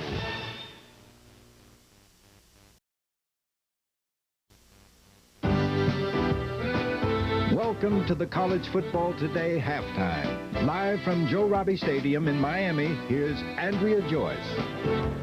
And at halftime in Southern Florida, it's Boston College leading Virginia 17-13. Hello again, everyone. Welcome to our halftime show. And for all of you attempting to survive this bowl bonanza, we figure you've got about 9 hours left before you can turn off the TV and close the book on this college football season. There are 9 games this afternoon and tonight. 4 right here in the state of Florida. Let's bring you up to date. We'll start in Tampa at the Hall of Fame Bowl. Michigan, a big winner over NC State. 42 points for the Wolverines. That's a Hall of Fame record. At the Florida Citrus Bowl in Orlando, Penn State is leading Tennessee in the 3rd quarter. Also in the 3rd quarter across the country in Arizona at the Fiesta Bowl, Arizona leading Miami 16-0. The last time Miami was shut out was 1979. Now later today, just down the road from us in Miami at the Orange Bowl, another game of the century. The nation's top 2 ranked teams, Florida State against Nebraska. Our Jim Gray is there. There are very few people who believe that #1 Nebraska will beat #2 Florida State here at the Orange Bowl. In fact, Nebraska has lost their last 6 bowl games and come into this game a 17.5-point underdog, while Florida State has gone undefeated in their last 11 bowl games. However, for the Seminoles, they've never played in a bowl game where the national championship was on the line. I've gone to bowl games, just had the best time, you know, because nothing was riding on it. It's kind of a reward for everybody. New town, everybody having a good time, you know. This one, it's been different, boy. It's been all business. This is for our national title. You know, we're playing for respect, too, because we feel that they do not respect us at all. My prediction is the game's close, Nebraska's going to win it. Is the game going to be close? Yes. Well, not quite as bold as the guarantee that Joe Willie Namath made 25 years ago when his Jets won the Super Bowl here at the Orange Bowl. But history may prove to be on Nebraska's side, for they have to look no further back than 1984 when Tom Osborne brought his team in here and was an 11-point favorite against Miami and lost that game by 1 point. That's the story from here at the Orange Bowl.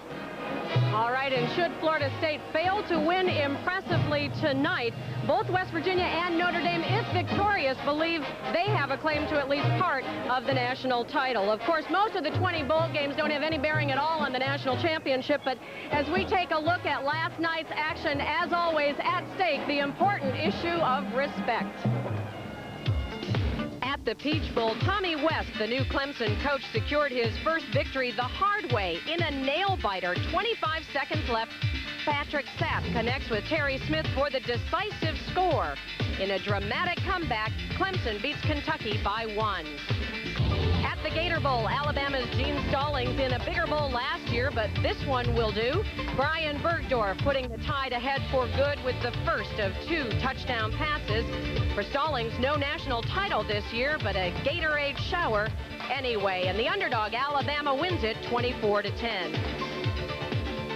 And at the Independence Bowl, an Indiana field goal attempt is blocked. That's Virginia Tech's Antonio Banks grabbing the deflection and rambling 80 yards for the score.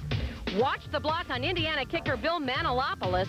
It was that kind of day for the Hoosiers. Final score, Virginia Tech 45, Indiana 20. And at the Alamo Bowl last night, Cal defeats Iowa 37-3, Iowa's worst bowl loss ever. And while many folks were watching bowl games last night up in New York at Times Square, it was the traditional dropping of the ball. But for many New Yorkers, the coming of the new year is only the second biggest event of the week. The big event, tomorrow's showdown between the Cowboys and the Giants. We'll have a preview when we come back.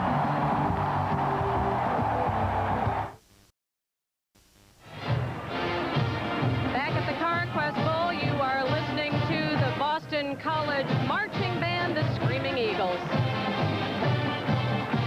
Welcome back, everyone. A little later on this afternoon in Dallas at the Cotton Bowl, it'll be Notre Dame and Texas A&M. And earlier this week, a shocking scene in Dallas. Irish quarterback Kevin McDougal being challenged by his usually intense head coach Lou Holtz, who is in a frolicsome mood. And though Holtz was persistent, McDougal's advantage in height and size ultimately prevailed. The WWF does not appear to be in Lou Holtz's future. And as the college football season reaches its climax, the NFL is about to enter its second season, the playoffs. But first, it's the regular season finales. And as Greg Gumbel tells us, there are decisive matches yet to be played. Packer fans are no longer green with playoff envy. In fact, their heroes are a victory away from the NFC Central Championship. All they have to do is defeat the Lions, which they did earlier this season. But Detroit is out for more than revenge. A victory would give the Lions the crown.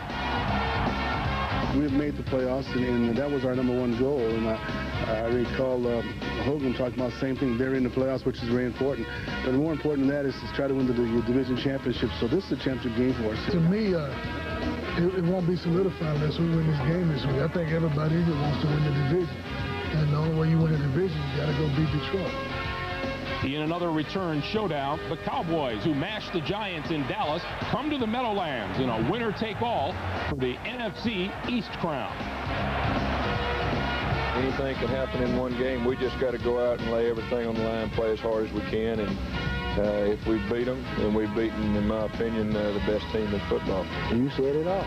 Because for all the marbles are, if there's a Super Bowl of the regular season, this will be the Super Bowl.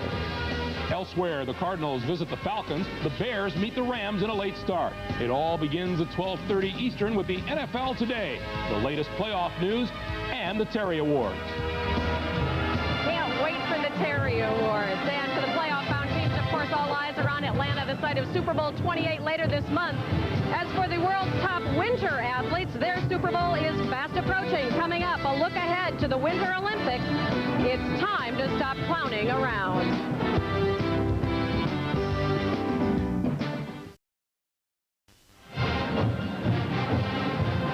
At Joe Robbie Stadium, the rain has stopped. Boston College leading Virginia at halftime of the Carquest Bowl, and we're all drying out just a little bit right now. Well, football may be center stage today, but 6 weeks from now, it'll be the Winter Olympics. At the last Winter Games, it was the American women who won all of America's gold, and next month in Norway, an encore is expected.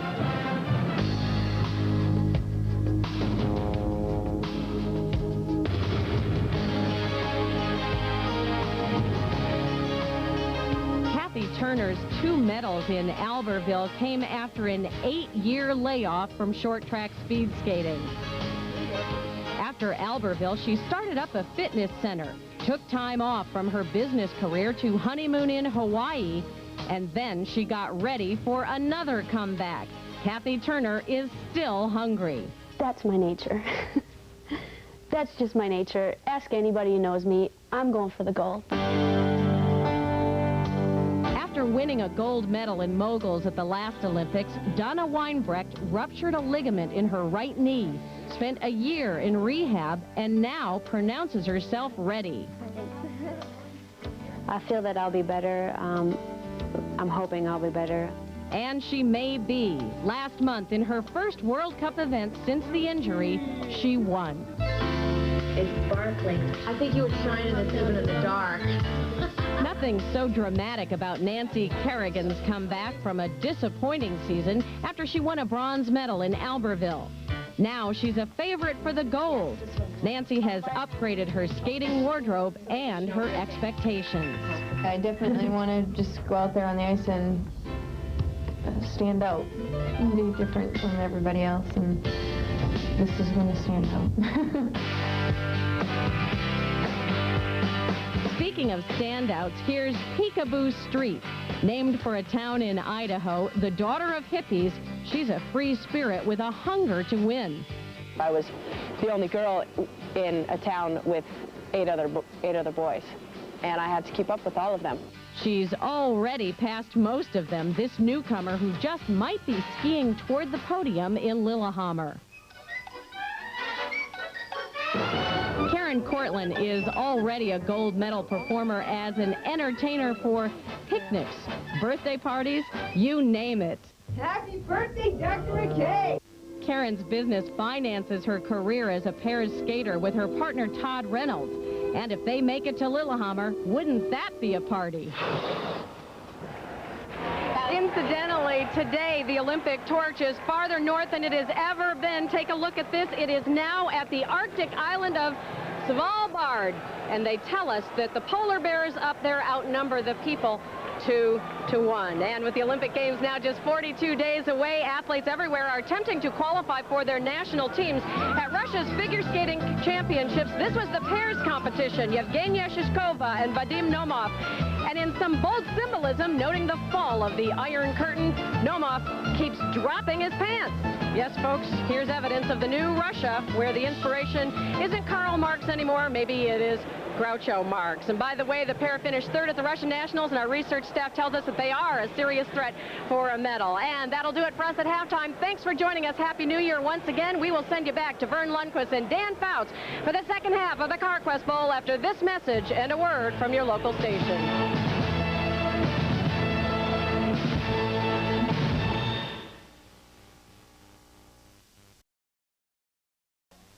This is WABI-TV, Channel 5, Bangor.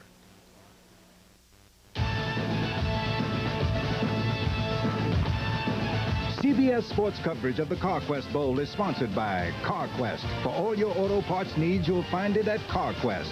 Buick, the new symbol for quality in America. Vicks NyQuil. And by Raycom, proud to be creators of the Carquest Bowl. Halftime at the Carquest Bowl, 17-13, Boston College has a 4-point lead. And just moments ago, Dave Logan chatted with Virginia head coach George Welsh. Okay, Coach, you said you wanted to keep it close, and you can't get any closer than this. What's your thoughts in the first half? Well, I think that, I know they're going to move the ball and they're going to make a lot of completions, but I think giving up the long touchdown pass hurt. It's something we preach and try not to do. And then we got to kick better.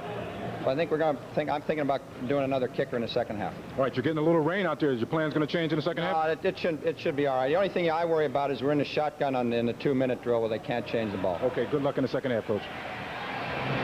All right, David, and just before these two teams got out on the field, Patrick Harkleroad was practicing field goals. Number 9 has not. He was a punter the last 7 games last year, but has not attempted a field goal so far this season. They also were giving Rafael Garcia a couple of warm-up kicks. So Kirk Heide apparently will not see action in the second half. Yeah, the coach KO'd the kicker, Kyle Kirkheide.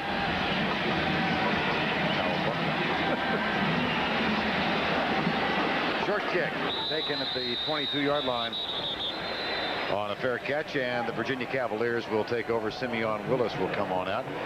Impressions of the first half? Well, I think that Virginia has done what they wanted to do. They wanted to keep this game close, not get into a shootout with Glenn Foley and the Eagles. And at just 3 points down, I think Welsh has to be pretty happy.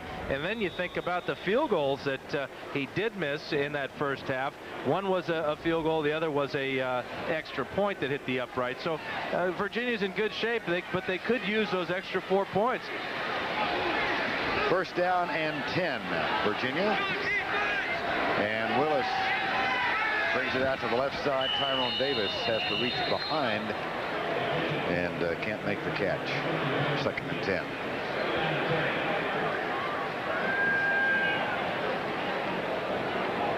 Virginia team that started off with that 6-1 record and aspirations of winning the ACC championship. They did get thumped pretty well by Florida State, but then things started to go awry for them in the latter part of the season. 2nd and 10.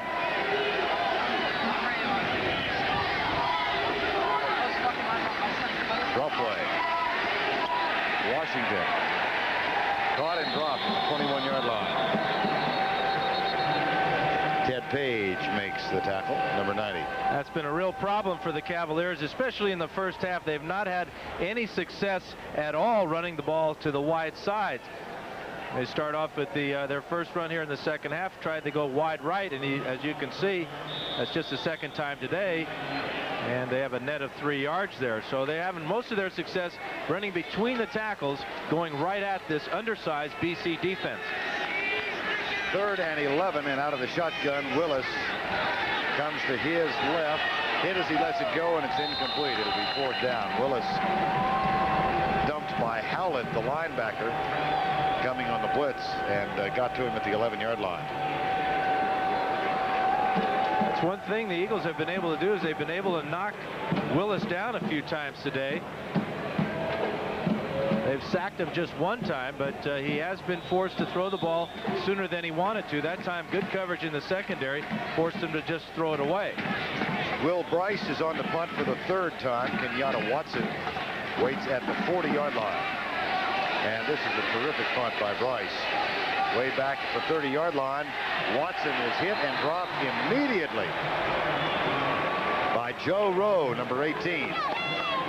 So good downfield coverage by the Cavalier special teams, a 47-yard punt, and -1 on the return. Now here comes Glenn Foley. 15 of 22, 226 yards. The touchdown tosses of 78 yards. And here's the way he spread it around. And this interception was early in the game. But the impressive numbers is 4 out of 5 deep, 15 yards or more, right over the middle. A lot of those went to his tight end, Pete Mitchell. Mitchell caught 5 in the first quarter, nothing in quarter number 2. They hand it off, and it's David Green bolting up the middle and moving out to the 38-yard line, where Tom Burns, number 43, made the tackle. Tom Burns, the GTE academic All-American and potential Rhodes Scholar. And he's meeting big number 98. Neely does a nice job here. Or rather, Laro does a nice job of taking care of Randy Neal, and it's another big gain on the ground right up the middle for BC. Talked about Virginia running well up the middle. BC has well as well. Campbell with the carry. Did not get enough for the first down. That'll bring up a 3rd down. We were talking about Tom Burns a moment ago. He a first-team academic All-American again this year. A 3.96 grade point average in nuclear engineering. That's up from a 3.92 because he got all A pluses in his coursework this fall. Way too smart to be playing football. Up the middle it goes. And that will be close for the first down, just across the 40-yard line, as Campbell makes the carry. Burns grew up in Rock Island, Illinois, and then the family moved to the Washington, D.C. area. He's now a senior who will come back for a 5th year if he's granted it. He's asking for a medical redshirt year to be given. He's got to wait and see. He's applied for 1 more year of eligibility. He will be back at the University of Virginia at any rate because he plans to work on his PhD next year. Here's a kid who carried 19 hours plus lab work early on in his career, and Campbell is injured and coming to the near side. Yeah, Burns is a potential Rhodes Scholar as well. Most guys want to get out of college and quit going to school their whole life. This guy, I guess when you do it so well, then it's a nice place to be. I wouldn't know. Ditto. Foley, deep left side, wide open. And there is Tom Burns' high school classmate, Keith Miller from Clinton, Maryland. They were reunited during this week at some of the festivities. Burns and Miller, who played together for all of their high school careers. And Miller's just out of bounds as he turns and adjusts for this ball. And I think the referee might have missed that call. That right foot was inbounds. College football, you just need to have 1 foot in, and certainly looked like Keith Miller was in that time. Miller, who spoke at the luncheon here the other day and is an aspiring sports broadcaster. We'll talk him out of that. Here's Shirley. Wright Shirley, number 41, who moves the ball to the left side. That's a gain of 8. Well, we had that heavy rainstorm that moved through here late in the second quarter, just before halftime. That gave way to sunshine. Now the clouds have come back in, but it seems rather comfortable and not raining for the current moment. We saw Campbell go off the field with an injury, and just coming out of the locker room is Anthony Comer. So that's why Shirley was in the game for that one, and David Green is now at the tailback. But the real key, though, for the Eagles is they still have Lauro as their lead blocker in front of the tailback. And he leads the way right up the middle for Green on 3rd down, but they fall short of the 1st down and will have to punt. Unless they decide to go for the 1st down on 4th. Well, it was a smart guy in there that time, Mr. Burns, along with P.J. Killian, that got good penetration as they came on the run blitz. And they stopped David Green for no gain. So this will be a 4th down try again for Tom Coughlin. Rick Lance, the defensive coordinator of Virginia, looking on 4th and a yard. And it's a solid yard needed. Shirley goes left. Didn't get it. Did not get it. Anytime a defense makes a play on a short yardage situation, the key is penetration. That time it was number 96, Matt McKeska, who got across the line of scrimmage and fouled up the blocking pattern of the Eagles, and Virginia takes over on the Eagles side of the 50. Tom Coughlin decides to go for the 1st down at midfield and comes up short. UVA has the ball. A stellar field of Olympic medalists and World Cup champions compete at the Visa Champions Cup. Sunday on CBS Sports. From high above Joe Robbie Stadium, the overhead shots are from the Goodyear blimp, Stars and Stripes. The 192-foot blimp is based in Pompano Beach, Florida. This is a home game for the blimp. Short road trip for them. We need to get a home game someday. Maybe Sisters will play Steamboat. We'll promote that. That's a good idea. Well, I'm sure that we'd have a crowd as lively and big as this, baby. The Outlaws against the Sailors. I like the idea. 1st down and 10. Play it up. They hand it off. And there is a lot of room to run. Chris Sullivan makes the tackle of Charles Way, and we go down to Dave Logan. Well, thank you, Vern. If you're worried about Darnell Campbell, if you're a BC fan, you needn't worry. He just took a good pop. I just talked to head trainer Randy Shroust, who said that just a dinger, he'll be back in the game. Dan and I, we've had a lot of those in our career. We know what that's all about. Yes, but you're both the better for it. I mean, there's no lingering evidence of that. You know what, David? We're going to get a whole lot more dingers, too, in this business. 2nd down and 2. Shovel pass to the 45. Not executed as well as Lee Groscup used to. Every time you see the Utah pass, Groscup gets a little pop on television. You got to get paid for it. There are a lot of these passes, and this is probably the worst looking one you'll ever see. Watch Jim Reed, number 74, get pushed back right into the receiver, Holmes, and they lose a couple of yards on that play. Not the way the coach drew it up and designed it, that's for sure. Lee Groscup was a quarterback at Utah back in the early 50s when they ran that play, and later a fine broadcaster.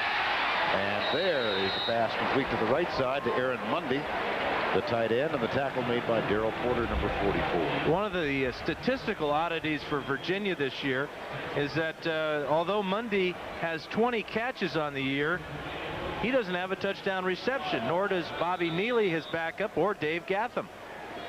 No touchdowns for the tight end position for the Cavaliers. And that is not because Willis hasn't been throwing the ball. He has, just spreading it around different positions. 1st and 10, Virginia. They trail 17-13. Twin receivers left side, and Jared Washington in motion. And here comes the blitz. Mamula, and the pass is incomplete. intended for Bobby Neely, number 88. Now the Eagles finally got Mamula in on the quarterback. It's a push. You don't think so? George thinking it was a push. Here's Mundy. This is no push, but rather Mamula. He's going to come in and really drill the quarterback. Good job of Willis seeing him come free and getting rid of it. And there's the push that the coach was talking about on Eric Shorter. But the referees obviously felt that the ball was uncatchable. Second down and 10. 17-13. Boston College has the lead. They'll run it, but not very far. It'll be 3rd and 10, perhaps 9. Now Davis and Shorter are exchanging pleasantries.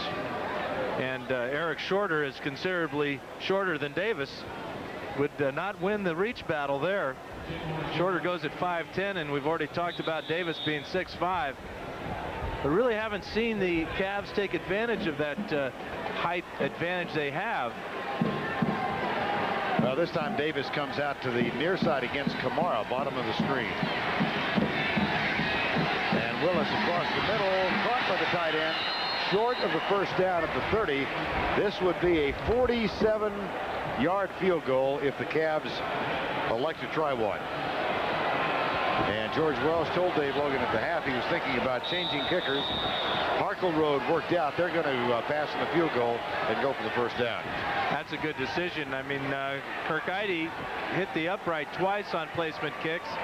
And so Welsh said to Garcia and Harkle Road, get out there early and warm up. But they didn't impress anybody, so they're going to go for it on 4th down. 4th and 3. Virginia trails by 4. Willis, left side, incomplete. Intended for Washington. And Michael Reed, number 17, was the cover man. Well, Mike Reed is their best cornerback. And watch as number 17 reads this play on the outside here, closes quickly, and forces the ball to be thrown out of bounds. Good defense by the Eagles. 8 minutes and 8 seconds remaining. Quarter number 3 from Joe Robbie Stadium. BC up by 4.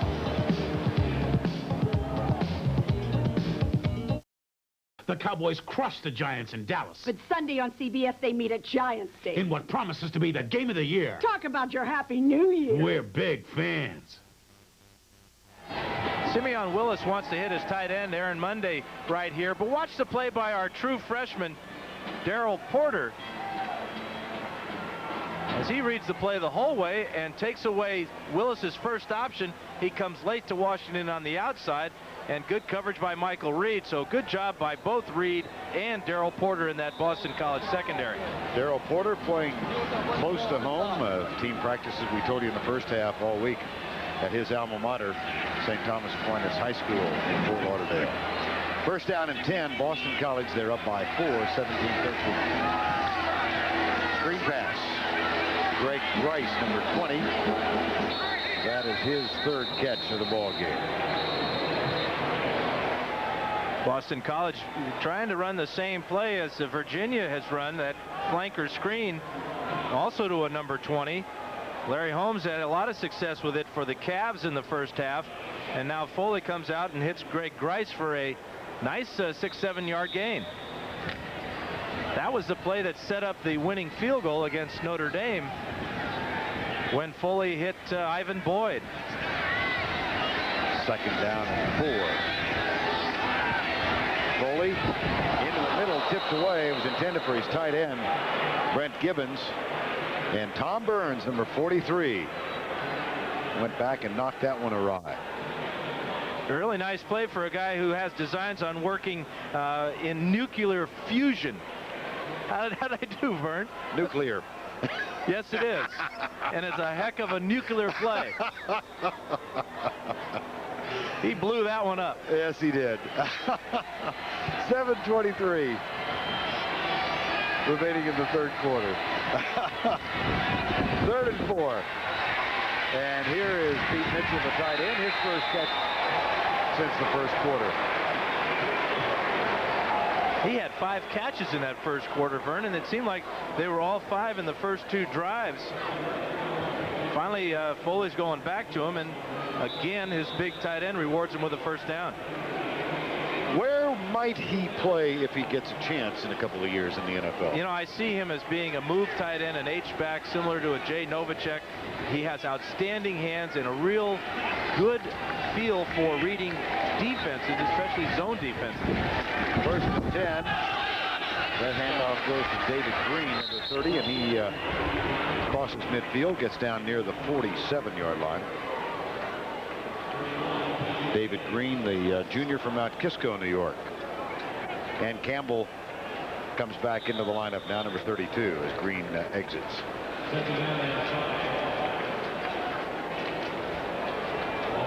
Just a recap for you. Virginia scored first, took a 7-0 lead.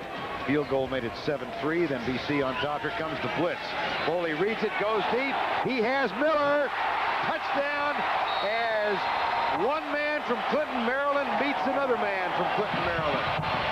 Miller got behind Tom Burns. A 46-yard gain.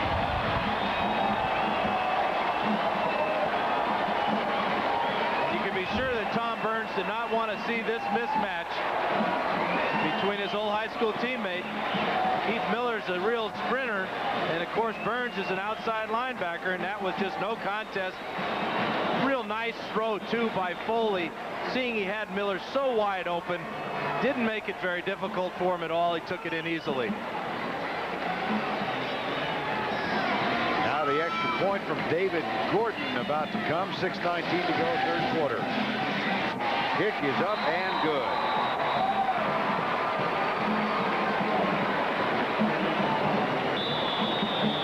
This is Glenn Foley's third touchdown of the afternoon. Nothing like seeing a wide open wide receiver running free in the secondary, and Miller scores for BC.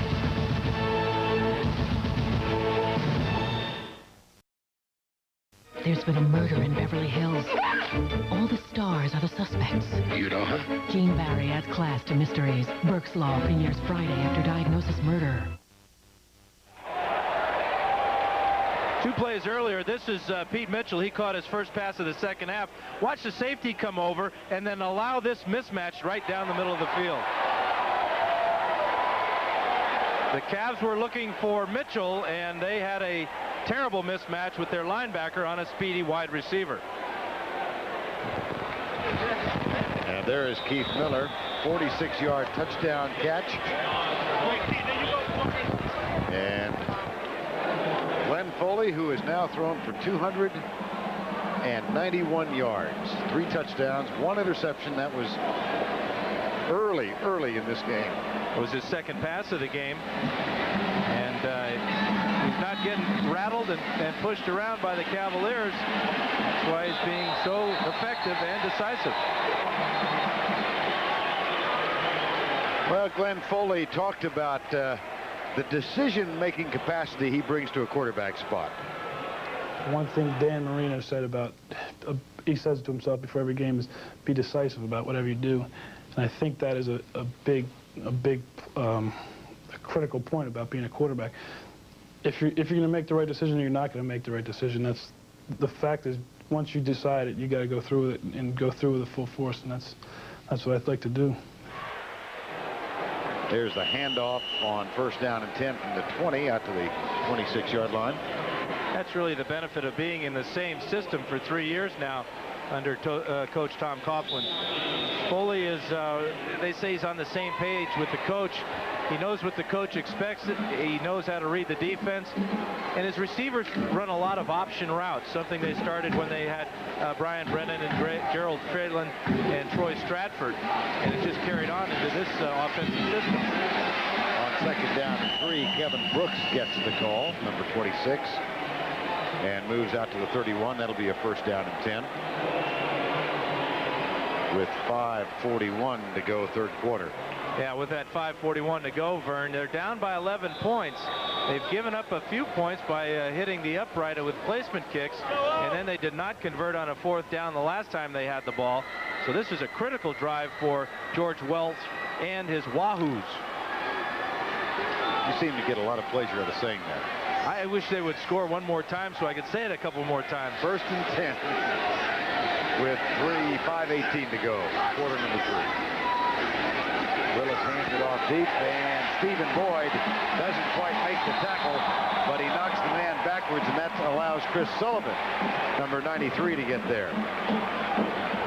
And right now, let's check in with Dave Logan. Dave? Okay, thank you very much, Vern. You know, Boston College is starting to get a little thin at running back. It's a good reason. It's good that they have the lead, because we just saw Anthony Comer go out of the game. He's got a shoulder injury, so they have the ice on him. They lost Darnell Campbell just moments ago with the slight concussion. So if some of these guys can't return and they have to run the ball, it's going to all fall on the hands of David Green. Let's go back upstairs. All right, David. I'm not too sure that they got to be too concerned with their running game, with Foley throwing for 290 yards now and 3 touchdowns. They've tried this play 3 or 4 times, and this time it doesn't work. And did you see the indecision by the quarterback, Simeon Willis, there? He did not throw it right away. He waited too long, then threw a high pass to Larry Holmes, made a very difficult catch for him. Remember, he's only a sophomore. He's had a heck of a year, but once you take the ball down like that, the timing comes off, and then you throw the ball a little bit too high. Tough try for Larry Holmes. And a 3rd down and 17 now. Simeon Willis, 50% thrower so far today, 177 yards.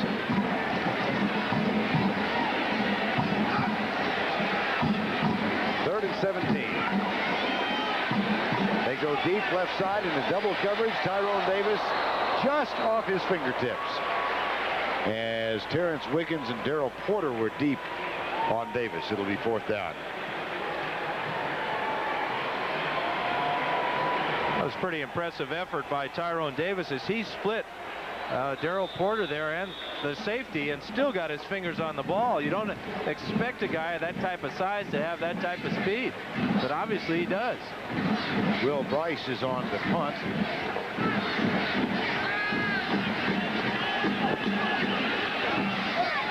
Lefty sends it high and deep.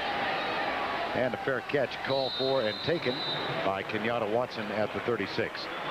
Well, we mentioned that Virginia jumped on top early in the game after an interception. Jared Washington scored from 12 out to make it 7-3. Gordon countered with a 19-yard field goal, 7-3. Then BC went on top as Foley found Cannon for 78 yards. A 17-13 score. Way scored from 8 yards out for the Cavs, but the PAT was missed. And then Foley's 5-yard pass to Cannon with Boston College back on top, 17-13, and they just increased the lead on a 46-yard touchdown pass. Play action. Foley comes right. Caught by Ransom, Tony Ransom. Number 2, his first catch of the season, just brought over from the defensive side of the ball. You know, Glenn Foley brought up a name in conversation with us that we hadn't heard or thought about in a while. Joe Pisarcik. His offensive coordinator in high school. And so this guy has had a lot of experience in pro style of offenses. You know, Joe brought a passing game to that high school that was a pro type of game. And now with Coughlin here, I think Foley's well prepared to make the jump to the NFL. Here's Green breaking tackles and moving the ball inside the 35. Keith Weil and Carl Smith make the tackle. And with that 17-yard gain, he equals his longest run of the year.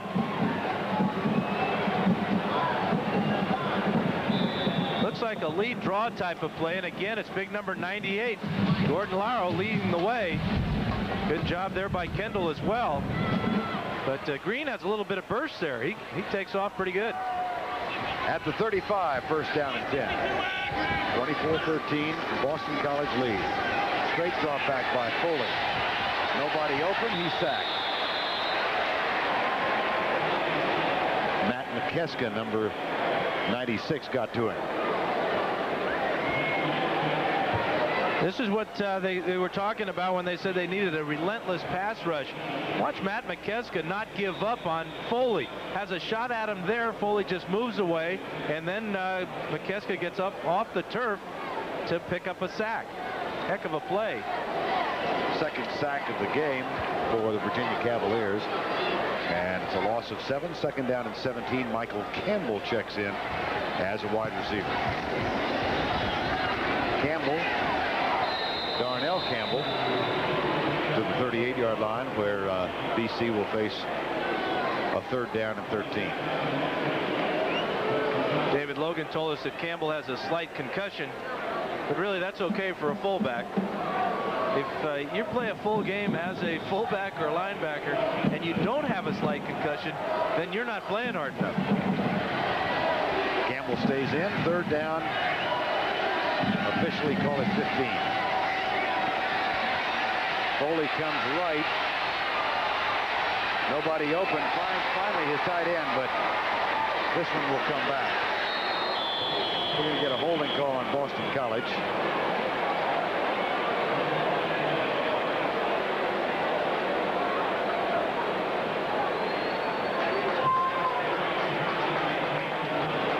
Tom Coughlin, 3 years the receiver coach with the Giants under Bill Parcells. Had quite a bit of experience in the NFL, as a matter of fact. Prior to that with Philadelphia and Green Bay.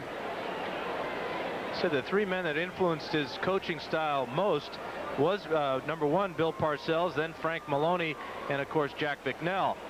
But this offense that they have here. Holding on the offense, 10 yards, repeat third down. This offense puts a tremendous amount of pressure on a defense because they want to get 5 guys involved in the passing game, and yet they can run the ball effectively with Campbell and David Green. They have all the elements. Miller comes out to the near side with Greg Grice, and the third wide receiver is top of your screen. On third in the bundle. Left side. Cannon short of the first down at the 26.5-yard line. Clarence Cannon tackled by Perry Ellsworth. Clarence Cannon having a heck of a day. 3 receptions over 100 yards now. But what that play did there is that gave Boston College a chance to go for it on 4th down as they send in another big tight end. This is Brent Gibbons going into the game. Mitchell goes to the left side on 4th and 1 officially. 4th and 2 officially. Got it. First down and 10 at the 20. Pete Mitchell makes the grab. Randy Neal and James Ferrier with the tackle. Talk about the decision-making process for number 13. Well, a lot of it has to do with where number 82 is going. They give Mitchell a lot of option routes where he can go down and read the defense and either hook to the inside or hook to the outside. We talked about how the Eagles used it back when Flutie was the quarterback. Doug Flutie, of course, with the BC Lions now. But Mitchell is really perfecting that art.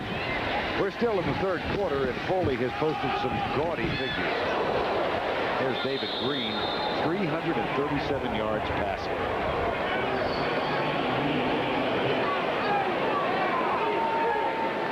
Well, here's the comparison between the two, Dan. It's a pretty good comparison when you look at the numbers for Foley. Had 4 more starts than Doug Flutie. But Doug now is a BC Lion after being a BC Eagle. Doing quite nicely. 2nd and 9. Final 35 seconds. Quarter number 3. Foley, left side, caught by Campbell. Spins out of the tackle and reaches the 11-yard line. Darnell Campbell makes the grab. That's a gain of 8. I thought it was interesting in talking to the BC officials about how big that Notre Dame game and that win was, and was it thought of in the same light or as important as Flutie's great win in the Orange Bowl. And to a man, everybody seems to think that that great win over Notre Dame was the biggest in BC history. And there's the guy that engineered the comeback. That's the end of the third quarter here with the score: Boston College 24, Virginia 13. Our coverage continues after this message from your local station. You are watching CBS. Channel 5, proud to serve Bar Harbor. We are back in South Florida for the Carquest Bowl. We begin the final 15. Vern Lundquist, Dan Fouts, along with Andrea Joyce and David Logan. Boston College leading Virginia 24-13. Most of the activities for the Carquest Bowl week taking place in Fort Lauderdale and Broward County. You're looking at a live shot of North Miami Beach in this beautiful part of the country. Joe Robbie Stadium, where we play the game, is located just below the Broward County line in Dade County. We got all that straight, and here's the game summary, Dan. Yeah, that big number, 345 for Glenn Foley. Twice as many yards passing as his counterpart, Simeon Willis. 3rd down and 2, Boston College, as we start the final quarter. Play comes left, touchdown, Campbell.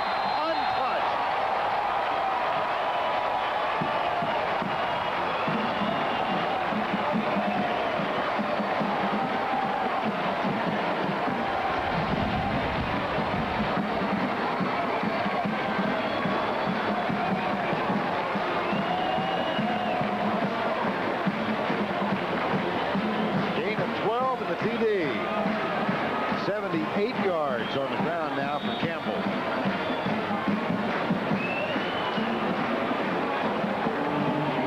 And Gordon's on for the extra point.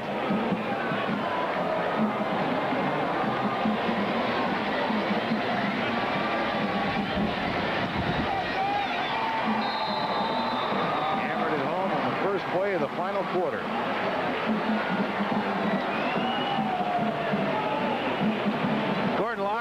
In motion on this play, and he's going to be the lead blocker again. Here he is, number 98. But also look at number 61, Ben Velishka, getting out on the bull. Takes care of the safety, Ellisworth. And Campbell just goes in, as you said, Vern, untouched. His 20th touchdown rushing this year.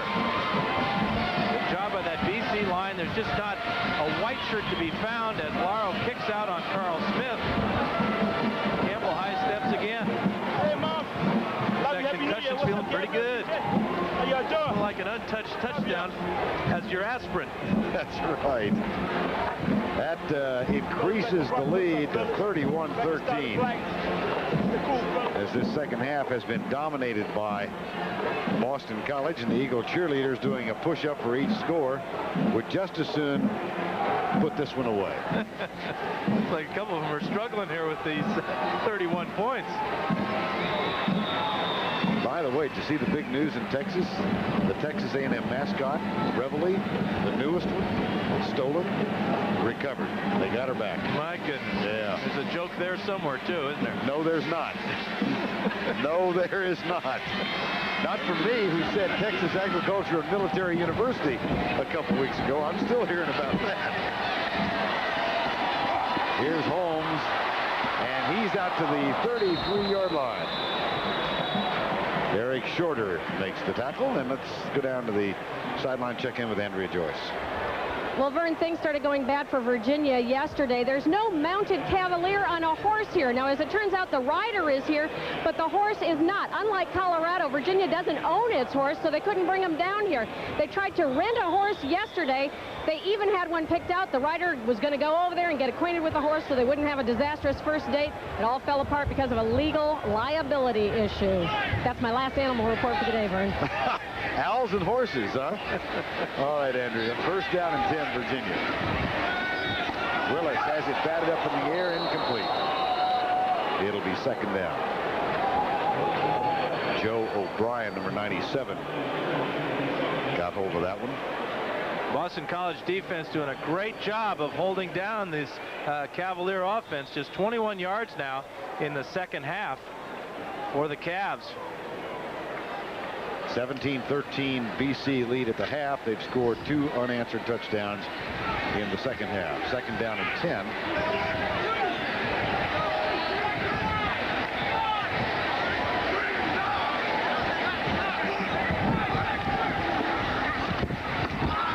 Running play up the middle, and it's Kevin Brooks who moves it out to the 45. That's a gain of 11 and a first down and 10.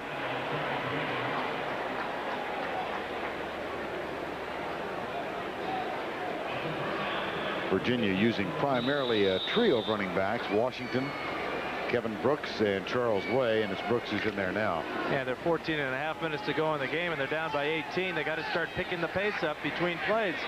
How about Arizona over Miami? And Penn State rolling over Tennessee now. First down and 10. Into the flat, Brooks has it. And moves it down to the 50-yard line. Second down and 5. Stephen Boyd, number 50, and Joe Kamara, number 5, with the tackle. Stephen Boyd, who grew up, as he said, about 20 minutes from LaGuardia Airport on Long Island, Valley Stream, New York. He's had a pretty good career with the Boston College Eagles. Over 400 tackles as a middle linebacker. You think he's had a few concussions? Second down and 4. Second down and 5. Call it. 1, 2, 3, 4 flags down.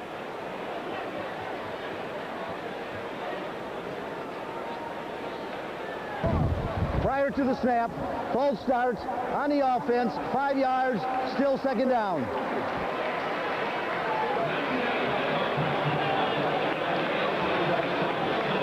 We're seeing a quarterback that is this is significant as far as the pressure that the Eagles have been able to put on Simeon Willis in the second half.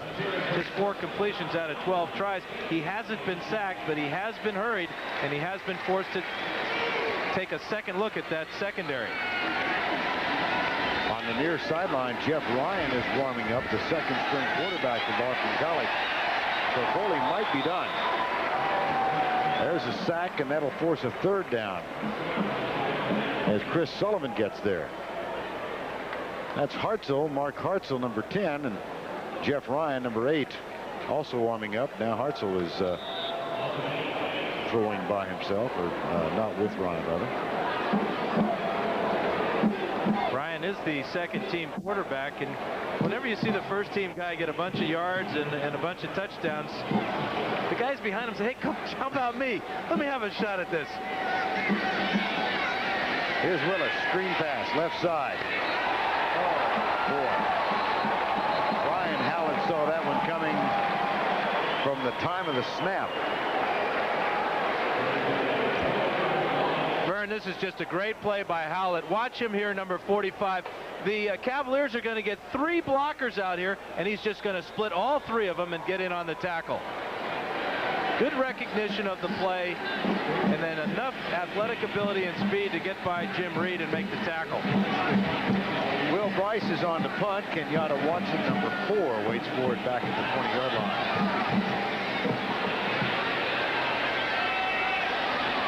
No fair catch called, and flags are thrown.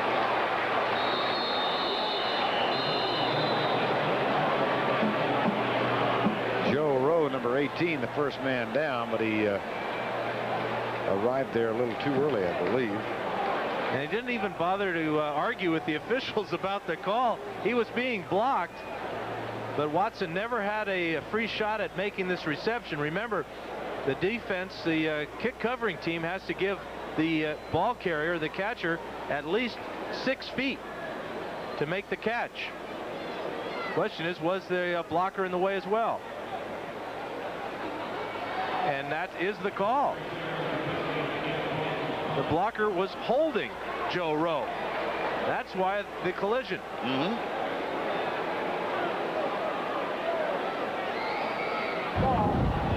Pushing it back above the waist on the receiving team, 10 yards from the flag or half the distance. First down. Looks like Tony Ransom right here is going to push Joe Rowe right into the receiver. And there's the illegal use of the hands, block in the back, whatever you want to call it. Boston College does have the ball and the 31-13 lead.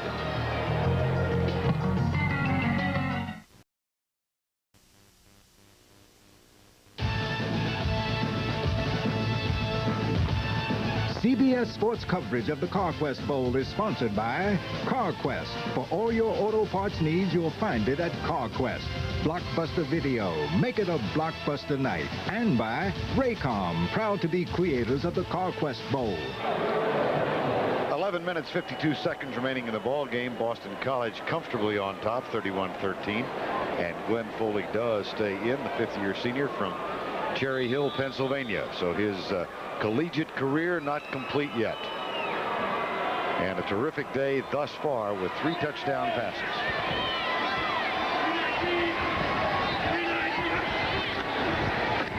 First down, and Darnell Campbell gets the handoff left side. Foley has thrown for 345, and Campbell is nudging closer to a 100-yard day on the ground. I think it's Foley's effectiveness throwing the ball that has caused his Cavalier defense to be very ineffective stopping the run. This defensive line, they're not coming off the ball. They're just kind of catching the blocker, lifting their heads, looking for Foley in the pocket, and Campbell's running right by him. 2nd and 4. Campbell out to the 20. That's a first down and 10. Randy Neal, number 6, makes the stop. Cav, they just have to stop Boston College right here. They can forget about this one. They're down by 18. They have Boston backed up to the 20-yard line. It's time for George Welch's 25th ranked defense to come up and make a play. Campbell with 20 carries now for 90 yards, and Foley 345 yards throwing the ball. Laurel and David Green in the backfield now on first down and 10.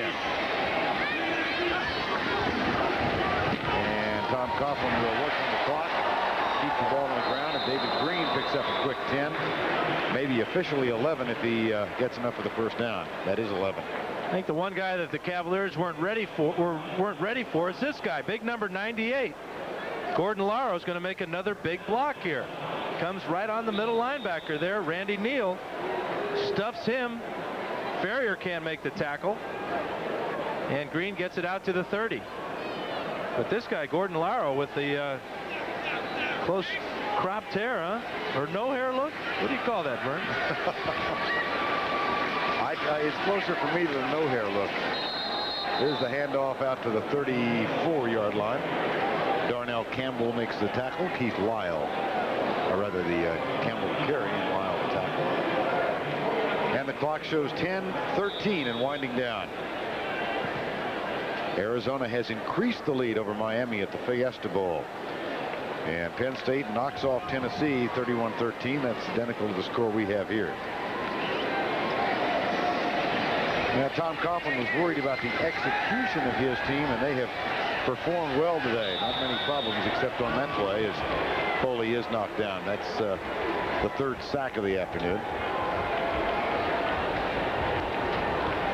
Tom Coughlin, who spent 3 years as an assistant to Bill Parcells with the Giants, and of course the Giants and the Cowboys lead our coverage of the NFL tomorrow as they battle for the NFC Eastern Division Championship, while Green Bay and Detroit play for the Central Division title.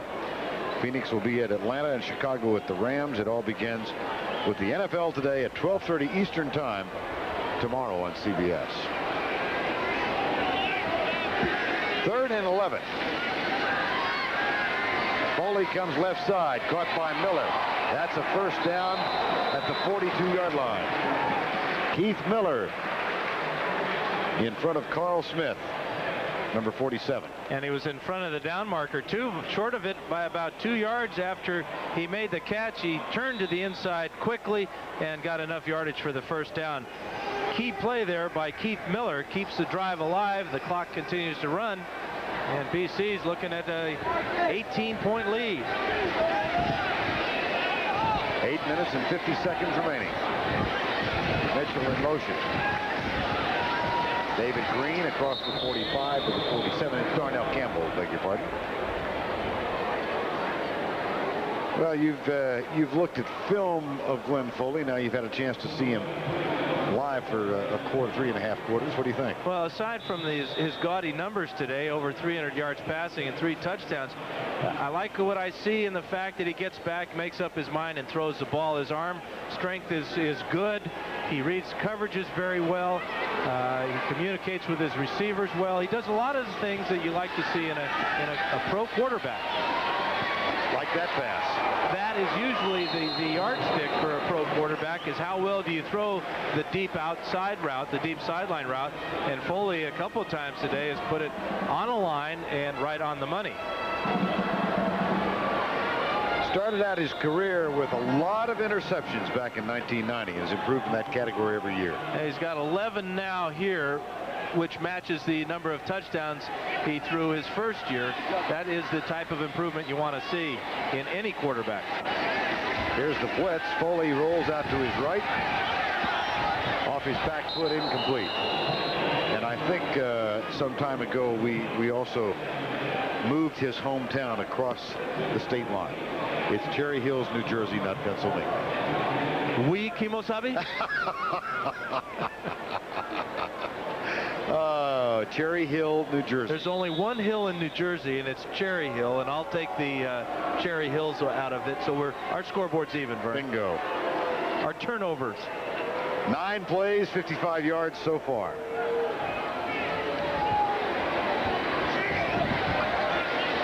Michael Campbell comes in. Backs are split. Second down. Ball is tipped, incomplete. It'll be 3rd and 10. That was knocked down by the tallest of the tall. We talked about John Harris, freshman defensive end, number 98. He got his hand on that one. Doesn't have to reach up real high at 6'8", probably the tallest lineman in college football. It's a little bit like Too Tall Jones, doesn't he? Mm-hmm. Just an inch shorter. 3rd and 10. 7:40 remaining in the ball game. Foley pulls up, finds Campbell, and that's another first down as they get to the 20-yard line. A gain of 18 and 390 yards through the air for Foley. And finding his outlet receiver. Another thing you have to see in a young quarterback is his knowledge of where everybody on his side of the ball is going to be on each pass route. That time Campbell was his outlet receiver. Foley's looking right side of the field, came back and dumped it off, picked up another first down. David Green is back in the tailback spot, gets the handoff, and wiggles through to the 15-yard line. Well, of all the plethora of bowl games being played on New Year's Day, thus far, Glenn Foley has posted the best numbers of any of the bowls played so far. And this drive, which started on the 8-yard line, is their most impressive because you knew that Virginia had to pull out everything they had to try and stop Glenn Foley, but they just haven't been able to do it. 2nd and 5. Goes in the end zone, intercepted. Picked off by Harry Ellsworth. And he moves it all the way back out near the 30-yard line.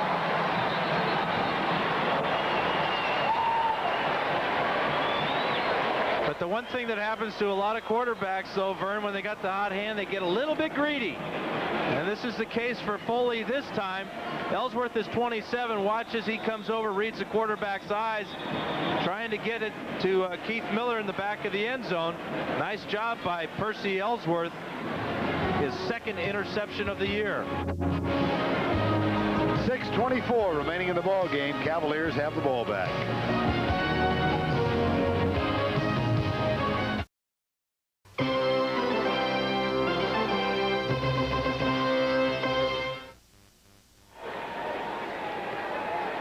David Logan with you on the Boston College sidelines, and this is what it's all about. This is what these guys are playing for. This is the championship trophy. Boston College just six minutes away from capturing it. This is the Brian Piccolo Award. Goes to the most valuable player. Vern, these are some very impressive trophies, and I tell you what, it looks like Boston College is going to capture one. Somebody's going to get a beautiful most valuable player trophy. Back to you, Vern. Okay, David. And we will be selecting the Carquest players of the game a little later on in the afternoon as well. 6 minutes and 24 seconds remaining in the game right now. 31-13, Boston College on top, trying to win their 9th of the year. Finish out with a 9-3 mark. It would send Virginia to a 7-5 season finish. Simeon Willis comes to his right side and fires the ball to tight end Mundy. Aaron Mundy makes the grab at the 45, and the tackle is made by Eric Shorter, number 6.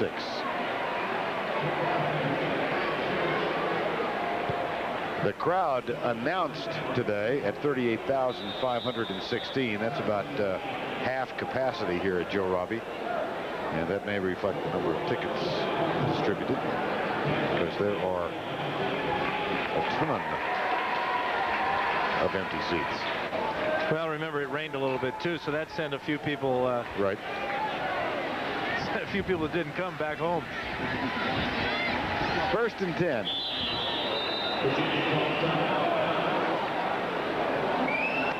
And time has been called by Virginia. The clock stops with 5 minutes and 49 seconds remaining, and Boston College up 31-13.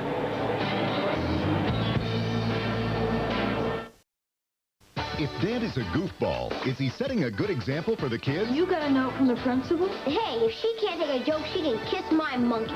Dave's World, Monday.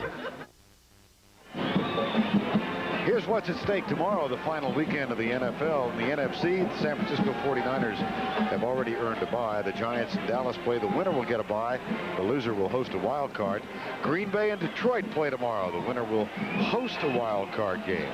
Regional action tomorrow. The Cowboys, Giants, Green Bay, Detroit, Phoenix, Atlanta, or Chicago, and the Los Angeles Rams. 1st down and 10, Virginia.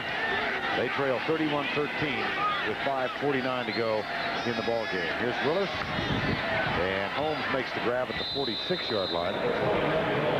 Eric Shorter, number 6, makes the tackle for the Boston College Eagles. And real surprising that the Cavaliers are not going to a no-huddle offense here, trailing by 18 with 5.5 minutes to go.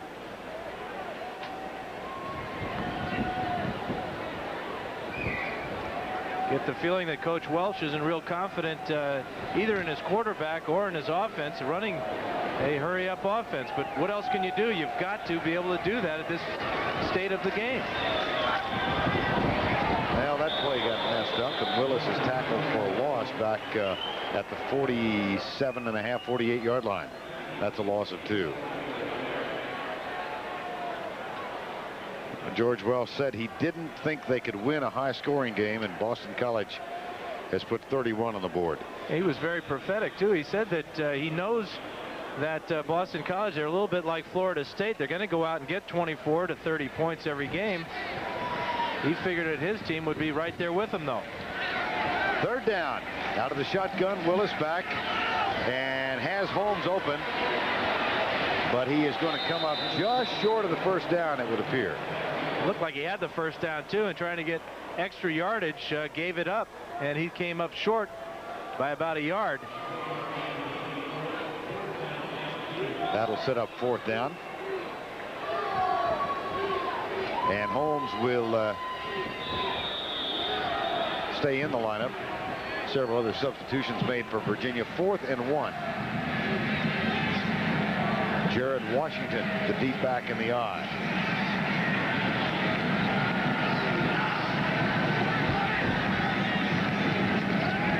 Way stop. Mamula. Mike Mamula makes the tackle, and Boston College takes over. Just showing his outstanding quickness. Watch as he just flashes across the line of scrimmage, gets inside the block of Washington and drops way for the loss, and it's a big 4th down stop for the BC Eagles again. And they will make a substitution at quarterback. Mark Hartzell calls the signals when we return.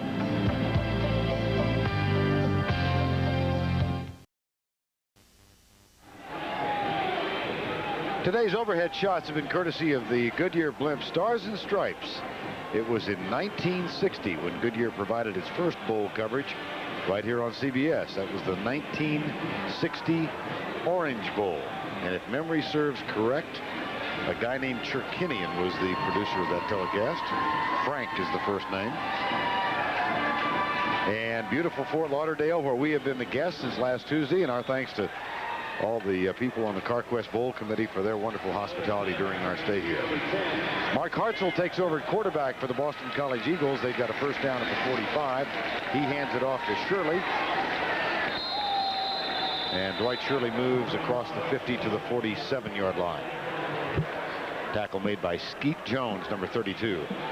Hartzell, a redshirt freshman, 6'4", 209 pounds. And Glenn Foley finishes collegiate career at Boston College with some rather impressive numbers. 391 yards today. He threw for 3 touchdowns, was intercepted twice, and sacked 3 times. 2nd and 4.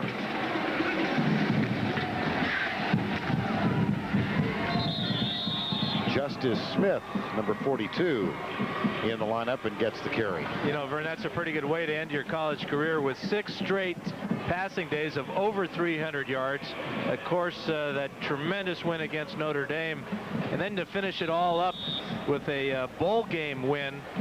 That's a heck of a way to say goodbye to BC and look forward to a real promising future in the big leagues. Glenn Foley said he wasn't allowing himself yet to think about a future in the NFL, but I'm sure thoughts are creeping into his mind, telling us that he had his degree and he was very proud of that and very proud of what he and his teammates had accomplished at Boston College. Justice Smith with the carry, and we're now closing in on 2 minutes and 15 seconds remaining in the ball game. And I found it kind of amusing that he wasn't really thinking about playing in the NFL. If it happens, fine. But then how can you not pick up a newspaper or listen to a sports report and hear about Troy Aikman's deal and not be thinking, well, maybe I could play in the NFL? I think he was being politically correct at the time. Jeff Beckley scoops it up on one hop and sends the punt downfield where Holmes waits for it, and the Cavaliers fall on it at the 15-yard line. Well, Glenn Foley did talk with Dan and me about going to the National Football League. I don't like to think about it because I've seen too many guys go through it where everyone's hyping them, picked 1st round here, 2nd round here, and then they don't even get drafted, or they get drafted in 7th, 8th round, whatever it is. So I mean, I got my degree. I'm a graduate of Boston College, which says a lot, and I'm proud of it. If I get drafted, I mean, that's my ultimate goal. I'd love to play in the NFL. I think I can play in the NFL. What do you think? Me thinks he can play in the NFL as well. New quarterback in now for the Virginia Cavaliers. This is Mike Groh, whose dad Al was the defensive coordinator with the New York Giants a year ago, and a bit of a battle breaks out. Stephen Boyd and Aaron Mundy were involved in that one. And now the Cavaliers hurry to get another play called with 1:15 remaining in the Carquest Bowl for 1994. Here's Groh coming in the near side, and that one is caught, and a fumble picked off in midair by Boston College, and they get the football back. Terrence Wiggins recovers the ball for Boston College. Some question as to whether Larry Holmes' knee was down before he was hit and fumbled the ball. Knee was down right there. All right, let's go. And is that what they're going to rule? I thought his knee was down. Down at the ball, spot of the beanbag. It is still Virginia's ball. Yeah, spotted at the beanbag. That is, why didn't they just blow the whistle at the time here when his knee does go down? Yeah, right there. And then he gets hit by Boyd and fumbles. Now the Groh falls down behind the line of scrimmage. Well, this is going to wrap it up for Dan and me for the year, too. And I just want to take a moment to thank the folks who've taken the ride with us all year, not just down in the truck, but here in the booth. Down in the truck, Mike Burks, our producer, Andy Kindle, our director, Alan Brum, our associate producer, and Sean Gerchikoff, our broadcast associate, Lance Garrett, official stats. Here in the booth, Dave Yaggy, who's been our statistician for years, Joe Cash, Nancy Lundquist, our spotters. Thanks, guys. You bet. Thanks for a wonderful year. And more. We hope. Time has been called. 31-13, Boston College is going to be the winner.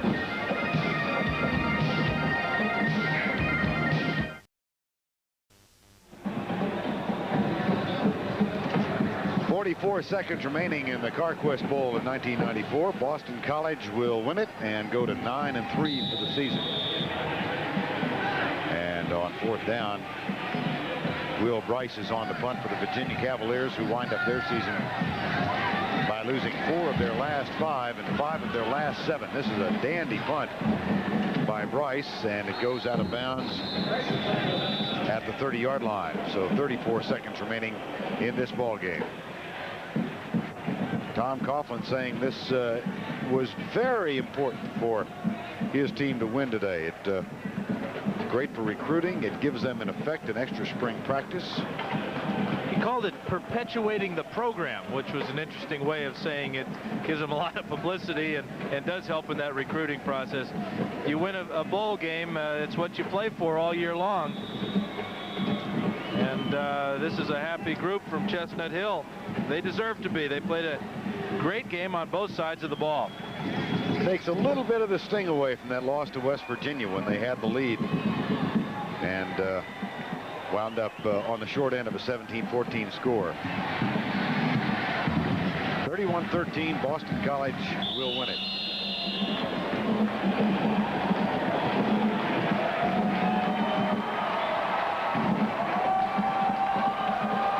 Recognize that face? That's Steve Marciano. Looks a lot like his late uncle, doesn't he? For Tom Coughlin and the Boston College Eagles, an impressive victory today over Virginia. George Welsh and the Virginia Cavaliers go to 7-5. And Boston College, there's Glenn Foley and George Welsh shaking hands at the center of the field. Down to Andrea Joyce. Coach, congratulations. When you turned down the job with the New York Giants, you said you wanted to accomplish more at Boston College. Is this the thing you had in mind? Well, it's a start in the right direction, that's for sure. We're very proud of this team. These fifth-year seniors done a great job. It's great to win. You've had a lot of experience in the NFL. What do you think of Glenn Foley's prospects? It's an excellent prospect. All right, congratulations. Best of luck next year. All right, back to you, Vern. All right, Andrea, and our Carquest players of the game. Randy Neal of Virginia at last count was 17 tackles, and Glenn Foley of Boston College, a rather obvious choice for the BC Eagles, with 25 of 36, 391 yards and 3 touchdowns. I think I agree with the coach about the prospects of Glenn Foley, but the bigger part right now for him and his BC teammates is at the end of their season with a victory. It's a New Year's Day bowl game, and he's got a bright future. Foley, 391 and 3 TDs, 2 touchdowns in the second half. So for Dan Fouts, Andrea Joyce, and Dave Logan, I'm Vern Lundquist saying so long from Joe Robbie Stadium, where the final score, Boston College 31, Virginia 13. Coming up next, NCAA Women's Volleyball Championship action. CBS Sports coverage of the NFL continues tomorrow, beginning with the NFL Today at 12:30. This has been a presentation of CBS Sports. Kids and guns. Their son killed 2 intruders. It drew national attention. Kate Jackson, Gerald McCraney. Armed and Innocent Tuesday. Parental discretion is advised. This is CBS.